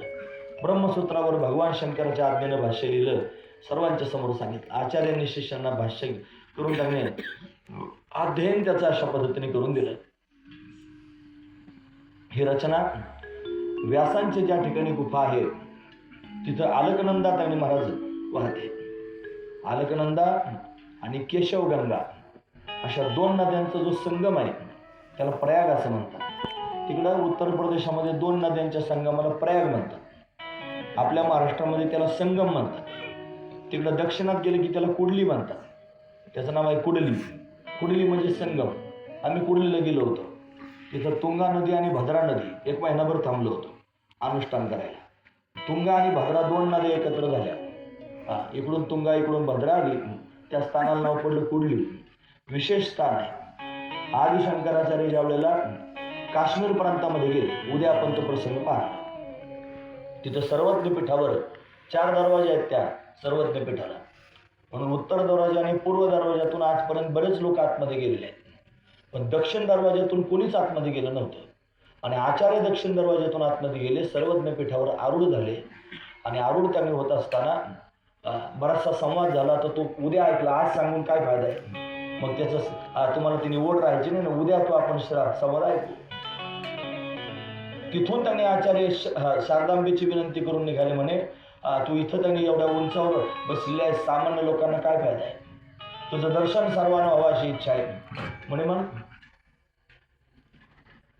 अर्धांगिनी बनले. म्हणले तुम्ही पुढे जाणार, मी तुमच्या मागे येते. आणि अशा पद्धतीनं म्हणे पण तू माझ्या मागे चालणार आहेस हे मी कशावरून ओळखायचं? म्हटले माझ्या पायातले पैंजण वाजत राहतील. तुम्ही ऐकत नसेल, पैंजण वाजत राहतील आणि पैंजण वाजायचे बंद झाले की समजायचे मी थांबले. म्हणून ते पैंजण वाजत होते मला, त्यांना ऐकू येत होते की मी पुढे चालतोय, जगदंबा माझ्या मागे चाललेली आहे. आणि कुडली स्थानावर गेले. तिथं गेल्यानंतर त्यांनी स्नान संध्या सगळं काही झालं आणि प्रवासाला निघाल्यानंतर त्यांनी ते पैंजण वाजले नाहीत. ते का वाजले नाहीत म्हणून मागे वळून पाहिले तर सरस्वती माता उभी राहिली. तिने सांगितलं तू मागे वळून पाहिलेलं आहेस, मी आता इथंच थांबणार आहे. फार विनवणी केली, तू चल पुढे माझ्याबरोबर. नाही मी येणार नाही, मी इथंच थांबणार आहे. म्हणून त्या कुडली स्थानामध्ये सरस्वती मातेची उभी मूर्ती आहे. आता सध्या पण उभी मूर्ती आहे, फार सुंदर असणारी मूर्ती आहे. मग आचार्याने विनंती केली की आता तू इथंच थांबले, मग मी काय करू? म्हणे तू आता पुढचा प्रवास कर, तुला जे स्थान रम्य वाटेल त्या ठिकाणी मूर्ती तयार करून तिची स्थापना कर. तुझ्या इच्छेकरता मी त्या स्थानावर पण विराजमान होईल, असं सांगून टाकलं. पण पुढे शृंगेरीला गेले तो प्रसंग. म्हणून इथं त्याने महाराज संगम आहे, कशाचा? अलकनंदेचा आणि केशवगंगेचा जो संगम आहे त्या संगमावरती म्हणजे प्रयाग क्षेत्रामध्ये आणि व्यासदेवांचा आश्रम आहे. आणि तिथं त्याने महाराज व्यासदेवांनी महाभारताची रचना केली. त्या स्थानावरती गणपती बाप्पा लेखक म्हणून अशा पद्धतीने आले आणि असं त्याने ते व्यासांच्या रचनेचं स्थान आहे त्या स्थानावरती आणि अशा पद्धतीने आचार्यांनी भाष्य लिहिले. म्हणजे जिथं व्यासदेवांनी सूत्र लिहिले तिथंच आचार्यांनी भाष्य लिहिले, हा त्यातला भाग. म्हणून भाष्य रचना केल्यानंतर शंकराचार्यांचं यश सर्वत्र वाऱ्यासारखं त्यांनी पसरलं. अनेक लोक व्यास आश्रमामध्ये येऊ लागले. एवढं लांब व्यास आश्रम आहे तरी पण लोक तिथे येऊ लागले. आचार्य शिष्यांना अद्वैत ज्ञानाचं प्रतिपादन करून शिक्षा देतच राहिले. तिथं त्यांनी महाराज अनेक शिष्य होते. त्या सर्व शिष्यांमध्ये अलौकिक गुरुभक्ती पाहायला मिळाली, ती म्हणजे सनंदनाची, जे भगवान विष्णूचा अवतार आहे. आणि सनंदन त्यांनी महाराज आचार्यांच्या सेवेमध्ये तत्पर आहे, विशेष कृपेला पात्र आहे. महाराज अंतकरणापासून जर श्रीगुरूंची सेवा केली तर श्रीगुरु कामधेनू, कल्पतरू, चिंतामणी या सगळ्यांना बाजूला टाकून देतात आणि त्याच्या अंतकरणातले सगळेच भाव अशा पद्धतीने पूर्ण करून देतात. आवडीची धनी पुरविती तसे श्रीगुरु त्यांनी मला त्याला सर्व काही देणार आहेत. सनंदनानं अंतकरणापासून सेवा केली, पण तो फार सेवा करतोय. त्याच्यावर आचार्यांचा विशेष असणारा स्नेह दिसू लागला आणि बाकीच्या सगळ्या शिष्यांच्या मनात त्याच्याविषयी ईर्ष्या निर्माण व्हायला लागली. एखाद्याला जवळ केलं आणि फार प्रेमाने त्याच्याशी संवाद साधायला लागले की बाकीच्या लोकांना थोडा त्रास झाल्याशिवाय राहत नाही. म्हणून आचार्यांच्या मनातलं त्यांनी महाराज आचार्यांनी सर्वांच्या मनातला भाव जाणला की सगळे लोक सनंदनाविषयी त्यांनी ईर्ष्या करत आहेत. एक दिवस त्यांना सनंदनाचं त्यांनी वास्तव असणारं स्वरूप लोकांच्या समोर आणि दाखवण्याचा विचार मनात आला. त्यांनी सनंदनाची परीक्षा घेतली शंकराचार्यांनी. एक दिवस सनंदन अलकनंदा नदीच्या पलीकडच्या गठावर गेले होते. नदी पार करण्यासाठी दूरवर एक पूल होता. ते पुलावरून पलीकडच्या बाजूला गेले. काही कामानिमित्त समोर त्यांनी गेले असते. आचार्य अलीकडच्या तीरावर आपल्या शिष्यांसह बसले होते. आता सनंदन सनंदन काही झालं की सनंदन, काही झालं की सनंदन, सारखं सनंदनाचं नाव तोंडात होतं. म्हणून बाकीच्या लोकांना त्यांच्याविषयीची ईर्ष्या होती. म्हणून त्यांना त्यांनी चमत्कार करून दाखवायचा होता. समोर अलकनंदाचा प्रवाह त्यांनी वेगानं वाहत होता. त्यावेळेला शंकराचार्यांनी त्यांनी अशा पद्धतीनं सनंदनाला फार व्याकुळ स्वरामध्ये हाक मारायला सुरुवात केली. सनंदन लवकर ये, सनंदन लवकर ये, असा व्याकुळ स्वर त्यांनी काढला. तो स्वर त्यांनी सनंदनाच्या कानावर गेला. हा सनंदन पलीकडच्या काठाला होता. त्याच्या लक्षात आलं की ज्या अर्थी माझे गुरुजी एवढ्या व्याकुळतेने हाक मारतायत त्या अर्थी काहीतरी बिघडलेलं, आपण लवकर गेलं पाहिजे. पण पूल तर फार दूर होता. आता पुलावरून कसं त्यांनी मी केव्हा जाणार आहे असं त्यांनी श्रीगुरूंचे शब्द ऐकल्याबरोबर विचलित झाले. आता काय करू काय समजेना. ते त्यांनी महाराज धावतच निघाले. काहीतरी संकटात विपत्तीत आहेत आणि पूल दूर आहे, आता काय केलं पाहिजे. त्याच क्षणाला त्यांच्या सेवेत त्यांनी उपस्थित राहण्याचा भाव अंतकरणात निर्माण झाला. त्यांनी विचार केला, अनंत संसार समुद्रातून पार करण्याची गुरुभक्ती या नदीला काय पार करू शकत नाही का? गुरुभक्ती माझ्या अंतकरणात आहे. आणि ही नदी मला पार करायची आहे. म्हणून त्यांनी महाराज गुरुभक्तीचं स्मरण आपल्या अंतकरणात निष्ठा ठेवून पलीकडे जाण्याचा विचार केला. असा विचार करत धावतच सनंदनानं अलकनंदा नदीच्या तीव्र प्रवाहात प्रवेश केला. जसाच प्रवेश केला त्याची गुरुभक्ती पाहून त्यांनी अलकनंदा सद्गदित झाली. नदी सद्गदित झाली. जिथे जिथे सनंदनानं पाय ठेवायला सुरुवात केली तिथं तिथं अलकनंदेच्या कृपेने एक एक कमळ प्रगट व्हायला. नदीत पाय दिला, आता पाय बुडणार ना, पण तो पाय बुडण्याच्या आधीच कमळ प्रगट झालं आणि त्याचा सनंदनाचा पाय त्या कमळावर पडू लागला. म्हणून धावतच निघाले, जिथं पाय पडेल तिथं कमळ, जिथं पाय पडेल तिथं कमळ. आणि असं करत करत त्यांनी महाराज अलीकडच्या काठाला आले. त्यांचे लक्ष आचार्यांकडे लागलं होतं. धावत असताना त्यांच्या लक्षात सुद्धा आलं नाही की मी कशा पद्धतीने अलीकडच्या बाजूला आलो. आणि श्रीगुरूंच्या चरण कमलासमोर त्यांनी उपस्थित झालं. हे सर्वच लोकांनी पाहिलं. चमत्कार त्यांनी घडलेला होता. आल्हादित होऊन आचार्यांनी सनंदनाला हृदयाला लावलं. आचार्य प्रसन्नतेने त्यांनी पाहून त्याच्याशी त्यांनी बोलू लागले, आजपासून सनंदना तुझं नवीन नाव आहे, त्याचं नाव ठेवलं पद्मपाद. पण हे झाले पद्मपादाचार्य. जिथं पद्म म्हणजे त्यांनी महाराज कमळ आणि पाद म्हणजे पाय. जिथं पाय ठेवीन तिथं कमळ प्रगट झालं. हा चमत्कार त्यांच्या जीवनात झाला. मग त्या चमत्कार कायमस्वरूपी सगळ्यांच्या लक्षात राहावा याच्याकरता त्यांचं नाव ठेवलं पद्मपादाचार्य. असे पद्मपादाचार्य त्यांनी प्रगट झाले. बाकी शिष्यांना श्री गुरूंविषयीची एकनिष्ठता लक्षात आली. आणि मग मात्र त्यांनी महाराज सर्वांच्या मनातला ईर्ष्याभाव संपून गेला. इथं 6वा सर्ग त्यांनी पूर्ण झाला. 7म सर्गामध्ये आपण पदार्पण करतो. 7व्या सर्गामध्ये आणि अनेक विशेष असताना दिलेला आहे. शंकराचार्यांनी व्यास गुफेमध्ये राहून आणि 4 वर्षपर्यंत त्यांनी ग्रंथांचं लिखाण केलं. बघा टप्पे लक्षात घ्या. 8 वर्षाच्या वयापर्यंत घरी राहिले चतुर्वेदी, घरी राहूनच 4 वेदाचं अध्ययन केलं. तिथून पुढे 4 वर्ष गोविंद पादाचार्यांच्या सानिध्यात राहिले, सर्व शास्त्र शिकले. म्हणजे किती 12 वर्षाच्या वयात सर्व शास्त्र शिकले. आणि 12 वर्षाच्या पुढे 16 वर्षाच्या वयापर्यंत आणि व्यास गुफेत राहिले. म्हणजे 4 वर्ष. आता किती झाले? 16 वर्ष पूर्ण झाले. हे 4 वर्ष त्यांनी झाले. या 4 वर्षामध्ये कृतवान भाष्य, 8 वर्षे चतुर्वेदी, 12 सर्वशास्त्रवेद, 16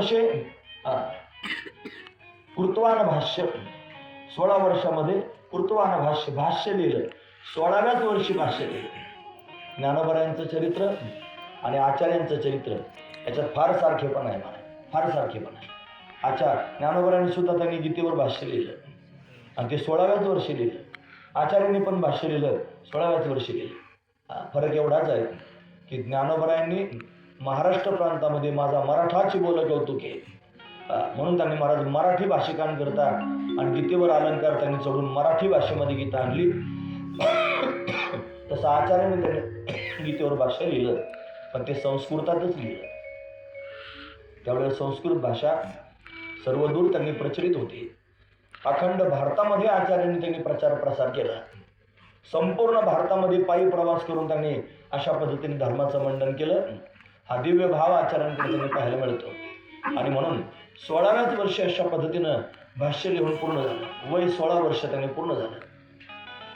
शिष्यांसोबत आचार्य सर्वप्रथम ज्योतिर्धामाकडे आले. ज्योतिर्धामाच्या असणाऱ्या त्यांनी राजाने अगोदरच शंकराचार्यांचं शिष्यत्व पत्करलं होतं. इथं राजांचे नावं त्याच्यात लिहिलेली नाही, फक्त त्या स्थानावरचा राजा. त्या राजाने शिष्यत्व पत्करलं होतं. त्यांनीच व्यास गुफेमध्ये आचार्यांची सर्व व्यवस्था केली होती. आचार्य व्यास गुफेत राहत असताना त्यांची संपूर्ण व्यवस्था म्हणजे त्यांनी महाराज राहण्याची, खाण्याची, सेवेची सगळी व्यवस्था अशा पद्धतीने केली होती. राजाला आणि आचार्य आलेले आहेत हा भाव त्यांनी ऐकूनच फार आनंद झाला होता. त्यांनी लिपिक आणून ठेवले होते.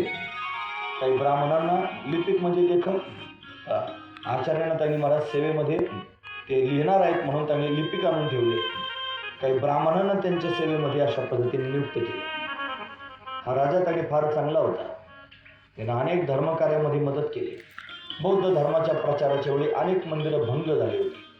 हा राजा शंकराचार्यांचा अनुयायी झाला आणि याने त्यांनी महाराज पुन्हा त्या सर्व मंदिरांचं अशा पद्धतीने जीर्णोद्धार करून आणि सगळ्या विग्रहांची स्थापना त्या ठिकाणी केली.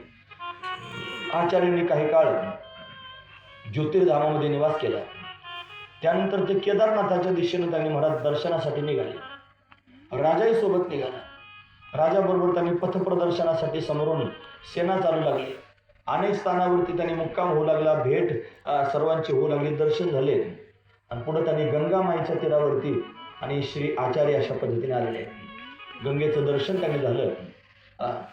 अनेक तीर्थांमध्ये अनेक कुंडांमध्ये स्नान करून आणि गंगेला नमस्कार करत त्यांनी पुढील प्रवास होता. यानंतर एक दिवस गंगेच्या काठावरती आचार्य शिष्यांना शिकवत होते. गंगेच्या काठावर आणि शिष्यांना उपदेश करत होते, शिकवत होते. एक प्रातःकाळी त्यांनी शिकवत असताना एक सावळ्या रंगाचा कोणीतरी ब्राह्मण समोरून आला. तो कृष्ण वर्णाचा आहे, म्हणजे सावळ्या रंगाचा आहे आणि तो ब्राह्मण आहे. तो तिथं आलेला आहे. सर्वांनी त्या ब्राह्मणाला पाहिलं. अतिशय तेजस्वी असणारा ब्राह्मण होता. आचार्यांनी सुद्धा अध्ययन करायचं थांबून त्यांना नमस्कार केला आणि आसनावरती त्यांनी अशा पद्धतीने बसवलं. त्यांना बसण्याकरिता आसन दिलं. हीच आपली परंपरा आहे. घाली संताशी आसने, पूजा करी काया वाचा म्हणे, असं म्हणतात. आपण जर देवपूजा करत असलो आणि देवपूजा करता करता जर संत आले तर देवपूजा त्यांनी देव सारावे परते आणि करिता देवार्चन. पुढं देवतांचं अर्चन करत असताना देव सारावे परते आणि संत पूजावे आरते. म्हणून संत आधी त्यांनी पूजावे. म्हणून संतांना एवढं महत्त्व दिलं पाहिजे. म्हणून पाठ सांगणं बंद केलं, म्हणजे अध्यापन करणं बंद केलं आणि आसन घालून त्यांना नमस्कार केला. ते वृद्ध असणारे ब्राह्मण आहेत. त्याने विचारलं, आपण कोण आहात आणि काय शिकत आहात, काय इथं शिकवत आहात, असा प्रश्न आहे. बाकीचे शिष्य ब्राह्मणांना सांगू लागले, भगवान हे आमचे गुरु आहेत आणि हे त्यांनी आम्हाला उपनिषद, ब्रह्मसूत्र, भगवद्गीता हे सर्व शिकवत आहेत. त्यांनी त्याच्यावर भाष्य लिहिलेलं आहे. वृद्ध ब्राह्मण त्यांनी म्हणू लागले आचार्यांकडे पाहून, हे सर्व तुम्हाला भाष्यकार म्हणत आहेत, हे फार आश्चर्यकारक आहे. जर आपण वेदव्यासांच्या सूत्रांचा अर्थ जाणत असाल तर मी काही सूत्र तुम्हाला विचारतो, त्या सूत्रांची मला व्याख्या सांगा. म्हणून वृद्ध असणारा ब्राह्मण आचार्यांबरोबर त्यांनी बोलू लागला. ब्राह्मणाचं म्हणणं ऐकून आचार्य फार नम्रपणे, नम्र स्वरामध्ये आणि म्हणाले, सूत्रांचा अर्थ जाणणारे आपणाला माझा नमस्कार आहे. तुम्ही सूत्रांचा अर्थ जाणणार आहात ना, म्हणून मी आधी तुम्हाला नमस्कार करतो. मी या गूढ सूत्रांचा जाणण्याचा अहंकार करून नाही, तर आपण विचारलेल्या प्रश्नांचे उत्तर म्हणून तुमच्यासमोर हे सांगणार आहे. तुम्हाला कळालं का मी काय म्हणतो ते? मी आता सांगणार आहे, पण मला कळतं म्हणून सांगणार नाही. तुम्ही मला विचारलंय म्हणून सांगणार आहे. मला फार कळतं म्हणून मी तुमच्यासमोर सांगणार आहे असं नाही. तुम्ही मला विचारलंय म्हणून मी तुमच्यासमोर सांगणार. ही शालीनता आहे. हेच काल आपण ऐकलं, विद्या विनयेन शोभते. विद्या तर प्राप्त झाली, पण विनय पण तेवढाच आहे. काही सामान्य ज्ञान आहे का मला? मला हसू का आलं? आम्ही भागवत सांगतो इथं बसून व्यासपीठावर, भागवत सांगतो. भागवतात 18,000 श्लोक आहेत. आम्ही फक्त तोंडी लावायला शिकलेलो आहोत. म्हणजे प्रत्येक स्कंधातले 2-4 श्लोक आपले पाठ केलेले आहेत, म्हणजे पाठ झालेले आहेत आणि ते आम्ही लोकांच्या समोर सांगतो. त्याच्यातही फार वाकडं तिकडं, त्यातले स्वर चुकतात, त्यातले त्यांनी शब्द चुकतात. पण आपलं म्हणजे आमची कथा म्हणजे कोणापुढं, ज्यांना काही समजत नाही त्यांच्या पुढं. तुमच्या लक्षात आलं का? त्याच्यामुळे ऑब्जेक्शन घ्यायचं काही कामच नाही. तू काय म्हणतो, कोणता श्लोक चुकला हे म्हणायचं काही कामच नाही. समोर ते ऐकतात बिचारे आणि नुसते ऐकत नाही. वा, अप्रतिम. म्हणजे ते म्हणतात अप्रतिम, असं त्याने ऐकलंच नाही असं म्हणतात. ते वस्तुस्थिती काय आहे, 2-4च पाठ केलेले आहेत, ते पण नीटनेटके पाठ केलेले नाही. हा अभिमान मात्र व्यासांपेक्षा जास्त आहे. व्यासानं काय अभिमान नाही, पण व्यासांचं जे व्यक्तिमत्व आहे, मला 4 श्लोक पाठ झाले तरी असं वाटायला लागलं मी व्यासानं सुद्धा मागं टाकलंय. अशी अवस्था त्यांनी निर्माण होते. वाकत नाही महाराज कोणापुढं, खरं सांगतो. पाया पडायचा धंदाच नाही अजिबात, पाय जोडून बसायचं मस्त. आणि जर समजा एखाद्या ठिकाणी गेलो आणि जर जायची वेळ आली तिथून त्यांनी दुसरीकडं उठून उभं राहिल्यानंतर जर लोक पाया पडायचं विसरले तर आम्ही म्हणतो चला घ्या पाया पडून. आता लवकर जायचंय, त्याला घ्या पाया पडून. अशी आमची अवस्था. अल्पज्ञानवरी गर्व शिरोमणी, एवढं ज्ञान आणि गर्वाचं त्याने मला डोंगर भरलेला आहे, अशी आमची अवस्था आहे. व्यासपीठावर बसलो की आम्हाला वाटतं राजेच झालं. फार काहीच कळत नाही, काहीच समजत नाही मला. पण समजला तर फक्त आव पोटात आलेला आहे, अशी माझ्यासारख्याची स्थिती आहे. पण आचार्य बघा ना, कृतवान भाष्य लिहिलंय सगळ्या ग्रंथांवर, आणि ते त्यांनी मला किती शालीनतेने बोलतात बाप्पा. एवढी शालीनता कधी त्याच्याकरिता ज्ञानोबराने ओवी लिहिली. ती म्हणली का फळलिया तरुची शाखा सहजे भूमीसी उतरे देखा तैसे जीव मात्र आशे का खालावतीचे. नाहीतर माझ्याकरता पण ओवी लिहिली. काय ओवी लिहिली? लाटणी ऐसा न लवे. लाटणं असतं ना, ती वाकतच नाही मला अजिबात ते. ज्ञानोबरांनी कदाचित माहित असेल की कालांतराने असं लाटणं जन्माला येणार आहे, याच्याकरता आधीच ओवी लिहून द्यावा. पण माझ्याकरता तरतूद केली ओवीची, लाटणे ऐसा न लवे. लाटणं वाकतच नाही, मोडून जाईन पण वाकणार नाही, अशी ती त्याची स्थिती असते. पण ज्याला फळ आलंय, ज्ञानरूपी फळ ज्याच्या जीवनात आलंय, तो नम्रच होतो. नम्र झाला होता त्याने कोण दिले ही नम्रता. आचार्यांच्या जवळ केवढी नम्रता. ते त्या वृद्ध असणाऱ्या ब्राह्मणाच्या समोर त्यांनी बोलू लागले, मला फार कळतंय म्हणून मी तुमच्या प्रश्नांची उत्तर देणार नाही, तुम्हाला विचारलंय म्हणून मी तुमच्या प्रश्नांची उत्तर देणार आहे. फार दिव्य असणार भाव. याचे श्लोक लिहिलेले आहेत, पण आता ते मला वाचता येत नाहीत सगळे. शंकरदेव फार श्लोक आहेत. आता श्लोक वाचायचं म्हणजे त्याची संथा घेतली पाहिजे, त्याची घोकमपट्टी केली पाहिजे. उगाच चुकीचं वाचण्यात काय अर्थ आहे, म्हणून न वाचले चांगले. अनेक प्रश्न त्यांनी विचारले, त्या सगळ्या प्रश्नांची उत्तर आचार्य देऊ लागले महाराज. त्यांनी ब्रह्मसूत्रातले प्रश्न विचारले, त्यांनी उपनिषदांमधले प्रश्न विचारले, आणि त्या सगळ्या प्रश्नांची उत्तर द्यायला लागले. याचा अर्थ सांगा, त्याचा अर्थ सांगा. जेव्हा मृत्यू होतो तेव्हा जीव दुसऱ्या शरीरामध्ये प्रवेश कसा करतो सांगा, प्रश्न विचारला. आचार्याने उत्तर दिलं, जीव पंचमहाभूतांच्या आणि साह्याने दुसरीकडे जन्माला जातो. म्हणजे मृत्यू शब्दाचा अर्थ काय होतो? स्थूल शरीर आणि सूक्ष्म शरीर यांचा वियोग, याचं नाव आहे मृत्यू. या स्थूल शरीरातून सूक्ष्म शरीर बाहेर निघून जाणं, याचं नाव आहे मृत्यू. मग जन्म कसा होतो? जैसे जीर्ण वस्त्र सांडीचे नूतन विडीचे तैसे देहांतराते धरीजे चैतन्य नातू. म्हणजे पंचमहाभूताचा सांगाडा त्याला प्राप्त होतो. तो त्याने महाराज आईच्या गर्भाला येतो, त्याचं डोकं खाली असतं, वरती पाय केलेले असतात, नाकी तोंडी कृमीकडे गर्भवासाचे दुःख गाडे. कसा जन्माला येतो ही प्रक्रिया शास्त्रात सांगितली. तो जलधारांच्या माध्यमातून जीवात्मा भूमंडलावर येतो. तो वनस्पतींमध्ये प्रवेश करतो. त्या वनस्पती त्या बापाच्या त्यांनी पोटात अन्नाद्वारे त्यांनी अशा पद्धतीने खाण्यामधून भोजनामधून जातात. मग ते तेज त्यांनी त्या पित्यामध्ये सामावलं जातं. मग त्या पित्याच्या माध्यमातून मातेच्या त्यांनी महाराज उदरामध्ये त्याला नेऊन स्थापन केलं जातं. आणि मग त्यांनी महाराज तिथं तो जीवात्मा अशा पद्धतीने वाढू लागतो. त्याला त्यांनी ते शरीर प्राप्त होतं. म्हणजे पंचमहाभूतांचा जो सांघात आहे त्या माध्यमातून त्यांनी दुसरीकडे त्याला जन्म घेता येतो. यावरती ब्राह्मणाने अनेक शंका घेतल्या. त्यावरती आचार्याने हजारो प्रमाण त्यांनी देऊन आणि समर्पक त्यांनी अशा पद्धतीने उत्तर दिली. असा वादविवाद 8 दिवस चालू राहिला. तो ब्राह्मण त्यांनी प्रश्न विचारित होता आणि आचार्य उत्तर देत होते. पद्मपादाचार्यांच्या लक्षात आलं, एवढा विद्वान ब्राह्मण आपण आजपर्यंत कुठे पाहिला नाही. कोण आहे? पण शंकराचार्यांचे शिष्य पद्मपाद. त्यांनी महाराज विचार केला, आणि हे सामान्य नाही. एवढी प्रतिभा तर ज्या जगाच्या पाठीवर फक्त व्यासदेवांकडेच आहे. हे व्यासदेव तर नाहीत, असा त्यांनी भाव पोटात निर्माण झाला. आणि आचार्यांच्या जवळ येऊन त्यांनी म्हणाले, गुरुवर हे काही सामान्य दिसत नाही. ज्यात एवढे प्रश्न विचारतात त्यात एवढी विद्वत्ता या पृथ्वी मंडलावर भूमंडलावर व्यासांशिवाय कोणाकडेच नाही. हे नक्की व्यासदेव असतील. हे ऐकताच त्यांनी महाराज गुरु शिष्याचा संवाद ऐकला त्या ब्राह्मणानं. हे ऐकल्यावर ब्राह्मण गुप्त झाला. मग मात्र त्यांनी आचार्यांच्या लक्षात आलं की नक्कीच हे व्यासदेव होते.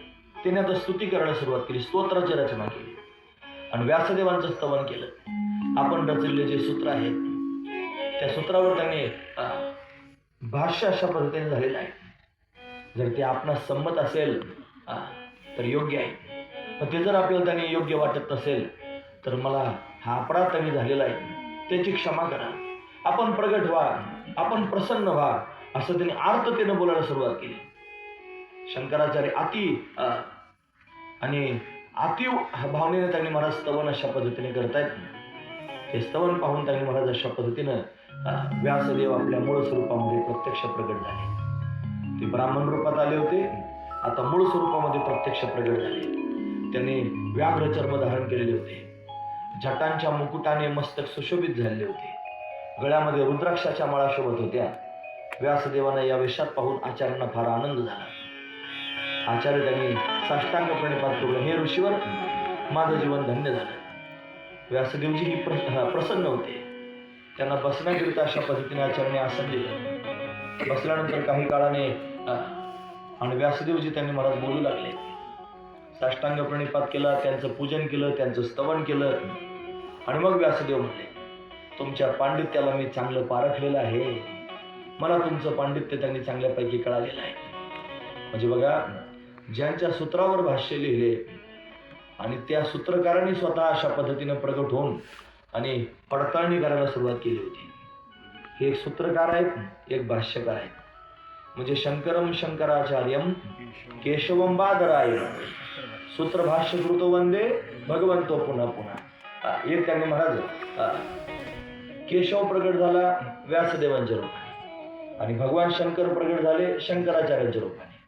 एकानं सूत्र निर्माण केले, एकानं त्याच्यावर भाष्य केले. हा हरिहराचा खेळ आहे महाराज. हा खेळ त्यांनी महाराज युगायुगीचा खेळ आहे. पण अशा पद्धतीने त्यांनी महाराज मी तुमचं पांडित्य पारखलेलं आहे, तुमच्याशिवाय कोणीच माझ्या प्रश्नांचं उत्तर देऊ शकत नाही हे मला कळालंय. तुम्ही मला शुकदेवा समान प्रिय आहात, व्यासदेव जे म्हणतात. तुम्हाला शुकासारखे प्रिय आहात. व्यासदेवांचे पुत्र आहेत शुकाचार्य. म्हणजे व्यासदेवांच्या बोलण्यातून शंकराचार्यांविषयी पुत्रवत आदर प्राप्त झाला. जणू काय तुम्ही माझे पुत्रच आहात, प्रिय आहात. तुम्ही माझी पदवी प्राप्त केली आहे. मला पहिलेच माहित होते की स्वयं भगवान शंकर अवतार घेऊन येणार आहेत आणि मी रचलेल्या त्यांनी सूत्रांवर भाष्य करणार आहे याची मला आधीच जाणीव होती. हे ऐकून आचार्य अत्यंत त्यांनी विनय भावाने बोलू लागले. आपल्या दर्शनाने हा दिन अत्यंत अनुग्रहित झालेला आहे. धन्य आजी दीन संत दर्शनाचा अनंत जन्मीचा क्षण गेला. अशी अवस्था झाली, मी आपलाच शिष्य आहे, याच नात्याने मी दुष्कर कार्य करण्याचे साहस करू शकलो. हे करून घेण्यासाठी आपणच समर्थ आहात असे म्हणून आचार्य त्यांनी मला चुप झाले. असं त्यांच्या समोर बोलावले. तुमच्याच कृपेने मी हे बोलू शकलो, लिहू शकलो, रचना करू शकलो. वेदव्यासाने आदराने शंकराचार्यांना आणि आपल्या हातातलं त्यांनी अशा पद्धतीने भाष्य घेतलं आणि स्वतः त्यांनी पाहायला सुरुवात केली. त्याला एकाग्र चित्तानं पाहू लागले. काही वेळानं प्रसन्न मुद्रेने ते शंकराचार्यांना म्हणाले. आचार्यांच्या हातातलं भाष्य घेतलं आणि व्यासदेवांनी स्वतः वाचलं आणि वाचल्यानंतर त्यांनी बोलू लागले, तुम्ही आत्मनिष्ठ सद्गुरूद्वारा शिक्षित आहात. आत्मनिष्ठ श्रीगुरु भेटल्याशिवाय आणि दृष्टी तरी कशी प्राप्त होईल मला, आणि दृष्टी प्राप्त झाल्याशिवाय दिव्य कार्य तरी कसं होईल. म्हणून तुम्ही त्यांनी महाराज हे कार्य करू शकता. या भाष्याची अशी अलौकिक रचना झाली आहे की ती तुमच्या व्यतिरिक्त कोणीच करू शकत नाही. आणखी उपनिषद भगवद्गीता यांचं भाष्य करण्याची जबाबदारी मी तुमच्यावर आहे. व्यासदेवांची ही वाणी ऐकून आचार्याला विशेष आनंद झाला. म्हणाले, गुरुदेव आपला आदेश पूर्ण केला आहे, ही पाहण्याची अनुकंपा करा. म्हणून भगवद्गीतेवर आणि उपनिषदांवर पण भाष्य झालेलं आहे. असं म्हणत त्यांनी भाष्यग्रंथ व्यासदेवांच्या हातामध्ये त्यांनी दिले. पाहून व्यासदेवांना अतीव समाधान वाटले. काही काळ मनपूर्वक त्याचा अध्ययन करून ते प्रसन्न झाले. आता आचार्य त्यांनी महाराज विनंतीपूर्वक बोलू लागले. विनीत भाव त्यांच्या अंतःकरणात आहे. भगवान आपल्या अभिलाषित सर्व कार्य पूर्ण झाले आहे. वेदविरोधी मताचं त्यांनी चांगल्या पद्धतीने खंडन झालेलं आहे. हे भगवान मनकर्णिकेच्या घाटावरती एक क्षण थांबण्याची कृपा करा. त्या जागी मी योग साधनेच्या योगाने नश्वर शरीराचा त्याग करेन. आचार्यांची इच्छा ऐकून सर्व शिष्य व्याकुळ झाले. व्यासदेवांना आचार्य म्हणत होते की आता त्यांनी सगळं कार्य पूर्ण झालेलं आहे. 16व्या वर्षी सर्व कार्य माझं पूर्ण झालेलं आहे. म्हणून त्यांनी अनेक वेदविरुद्ध मतांचं खंडन करून आणि अनेक त्यांनी ग्रंथांची रचना करून भाष्य करून त्यांनी आता मी पूर्ण करून काशी सारख्या क्षेत्रामध्ये थांबण्याची इच्छा करतो. मला तिथे शरीर आता शांत करायचंय. व्यासदेवाने हे ऐकलं. हे वत्स, अशी अप्रिय गोष्ट का बोलत आहेस? अजून तुझे कार्य पूर्ण झालेलं नाही. तुला अजून बरंच कार्य करायचंय. भारतामध्ये अजूनही प्रख्यात दिग्विजय पंडित त्यांनी विद्यमान आहेत. विवाद त्यांच्याशी त्यांनी तुला विवाद करायचा आहे. जोपर्यंत तू त्यांनी वादामध्ये जिंकणार नाही आणि तोपर्यंत तुझं कार्य पूर्ण होणार नाही. पण अशा पद्धतीने व्यासदेवाने सांगितलं. ब्रह्मदेवानं तुला 8 वर्षाचं आयुष्य दिलं होतं. त्यानंतर महादेवाच्या कृपेनं 8 वर्षाच्या आयुष्यातला मृत्यू त्यांनी मला टळला. वत्स, त्या संसारामध्ये तुला अनेक कार्य करायचे आहेत. त्यासाठी तुला 16 वर्षाच्या आयुष्याचं वरदान प्राप्त करून दिलं. आणि म्हणून आतापर्यंत 16व्या वर्षापर्यंत त्यांनी महाराज जीवन यात्रा आलेली आहे. इथून पुढे दिव्य कार्य करण्याकरिता माझ्या वतीनं मी अजून 16 वर्ष तुम्हाला वाढवून देतो. म्हणजे 32 वर्षापर्यंत तुम्हाला आयुष्य प्राप्त होईल. या शरीरामध्ये तुम्ही 32 वर्षापर्यंत राहाल असं त्यांनी आयुर्मान देऊन मी तुम्हाला वरदान देत आहे. चंद्र सूर्य असेपर्यंत तुमचे भाष्य त्यांनी महाराज चिरंजीव राहील असं वरदान दिलं. व्यासदेवाचा आशीर्वाद दिला. आता तुम्ही 32 वर्षापर्यंत या शरीरामध्ये राहा असं त्यांनी सांगितलं. पुढील कार्याची आज्ञा दिली. महान कर्मकांडी त्यांनी कुमारील भट्ट आपली विद्वत्ता पांडित्य भारतामध्ये प्रसिद्धीला त्यांनी आणत आहेत. त्यानंतर भारतामध्ये अनेक प्रतिपक्षांना परास्त करा, त्यांना पराजित करणे तुमचे पहिले काम आहे. विभिन्न मतांना समन्वय साधण्याचा त्यांनी प्रयत्न करा. अद्वैत वेदांताची प्रतिष्ठा करा. सर्व कार्य केल्यानंतर तुम्ही स्वरूपामध्ये विलीन होऊन जा आणि मगच अशा पद्धतीने पूर्णत्वाला तुमचं कार्य जाईल. आचार्यांनी व्यासदेवांची आज्ञा शिरोधारे समजून त्यांना प्रणाम केला आणि मग मात्र व्यासदेवजी महाराज अंतर्धान झालेले आहेत. त्यांच्या वियोगानं आचार्यांना फार दुःख वाटलं. पण आचार्यांच्या आयुवृद्धीने शिष्यांना मात्र फार आनंद त्यांनी अशा पद्धतीने वाटला की आपल्या श्री गुरूंना आता जास्त आयुष्य प्राप्त झाले. सर्वजण आनंद झाले. यानंतर व्यासदेवांच्या आज्ञेनुसार आचार्य आणि कुमारील भट्टाला त्यांनी शोधण्याकरिता निघाले. कुमारील भट्ट त्यांनी कुठे आहेत त्यांचा शोध घेतला पाहिजे, त्यांची भेट घेतली पाहिजे असा विचार करून आणि आचार्य त्यांनी पुढील मार्गाला त्यांनी निघाले. दिग्विजय करण्याच्या दृष्टीनं आचार्यांचा आता प्रवास सुरू झाला. दिग म्हणजे दिशा आणि विजय, सर्व दिशांना त्यांनी विजय प्राप्त करून घेण्याकरिता निघालेले आहेत. आता एक खटी जर एवढं ऐकलं तर आपल्याच मेंदूवर जास्त लोड आल्यासारखं आहे. थोडं संकीर्तन घेऊ आणि मग पुढील प्रसंग अशा पद्धतीने पाहू. थोडं 5-10 मिनिटं संकीर्तन झालं म्हणजे तुम्ही नवीन विषय ऐकण्याकरिता तयार व्हाल. भागवत कथा, रामकथा या कथांमधली जी चरित्र आहे ती नाही म्हणलं तरी लोकांना बऱ्याच अंशात माहीत असतं. म्हणून ते सांगताना त्यांनी जास्त आनंद वाटतो. आता इथं त्यांनी तुम्हाला नावं सनंदन, पद्मपाद असे त्यांनी महाराज नावं ऐकायचे. हे सगळे नावं त्यांनी महाराज ऐकून तुम्हाला आश्चर्य वाटत असेल की कधीच आपण ऐकलेच नाही आणि हे हा सांगताय. त्याच्यातले प्रसंग त्यांनी महाराज आपल्या कधी कानावर आलेले आहेत. ते नवीन प्रसंग असतात जे बुद्धीमध्ये प्रवेश करायला जरा जड होतात. मग बुद्धी जरा थोडीशी स्तब्ध झाल्यासारखी होते आणि म्हणून थोडं संकीर्तन केलं की नवीन विषय ऐकण्याकरिता आपण तयार होतो. शालेय शिक्षण ज्यावेळेला आपण घेतो त्यावेळेला एक पिरियड त्यांनी महाराज शाळेतला 1.5 तासाचा असतो. का बरं? मानवीय बुद्धीचं त्यांनी महाराज आकलन केलं. मानवीय बुद्धी एका वेळेला 45 मिनिटापेक्षा जास्त ग्रहण करीत नाही आणि म्हणून त्यांनी 1.5 तास झाला की त्यांनी थोडं काहीतरी बदल केला पाहिजे. आता हे 1.5 तासापेक्षा जास्त झालं आणि 7:30ला माझं बोलणं सुरू झालं होतं. म्हणून आता बराच वेळ झालेला आहे. म्हणून थोडं संकीर्तन घेऊन पुढील प्रसंग पाहूया. हरी बोल हरी बोल हरी हरी बोल महादेव महादेव भोलेनाथ महादेवा महादेवा महादेवा भोलेनाथ महादेवा डमरू ऐसा बजाया सारा कैलाश मगन हो गया. डमरू ऐसा बजाया सारा कैलाश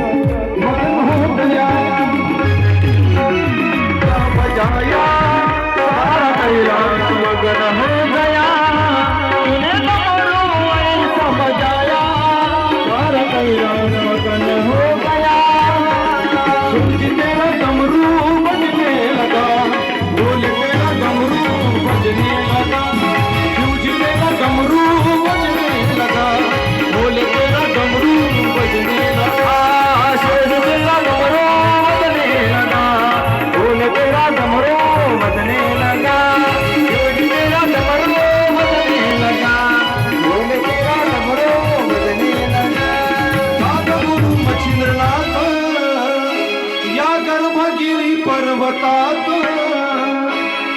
दादा गुरु मच्छिंद्रनाथ या गर्भगिरी पर्वतात पंचभाषा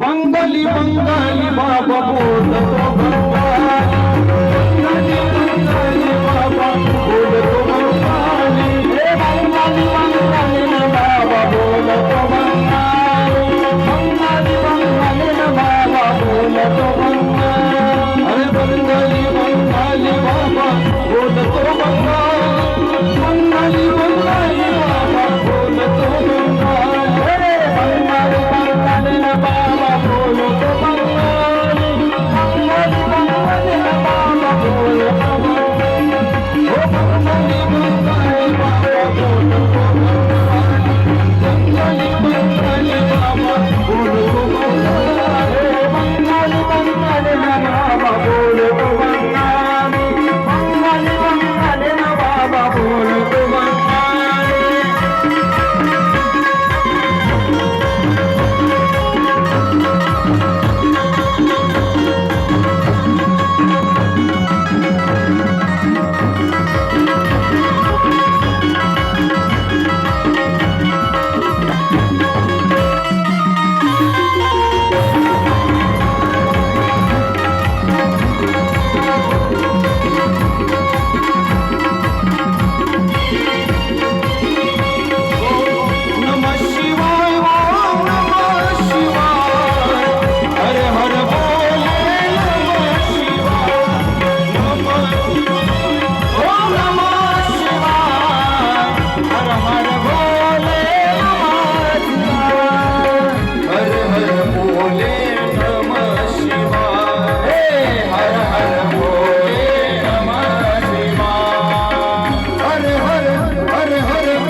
हर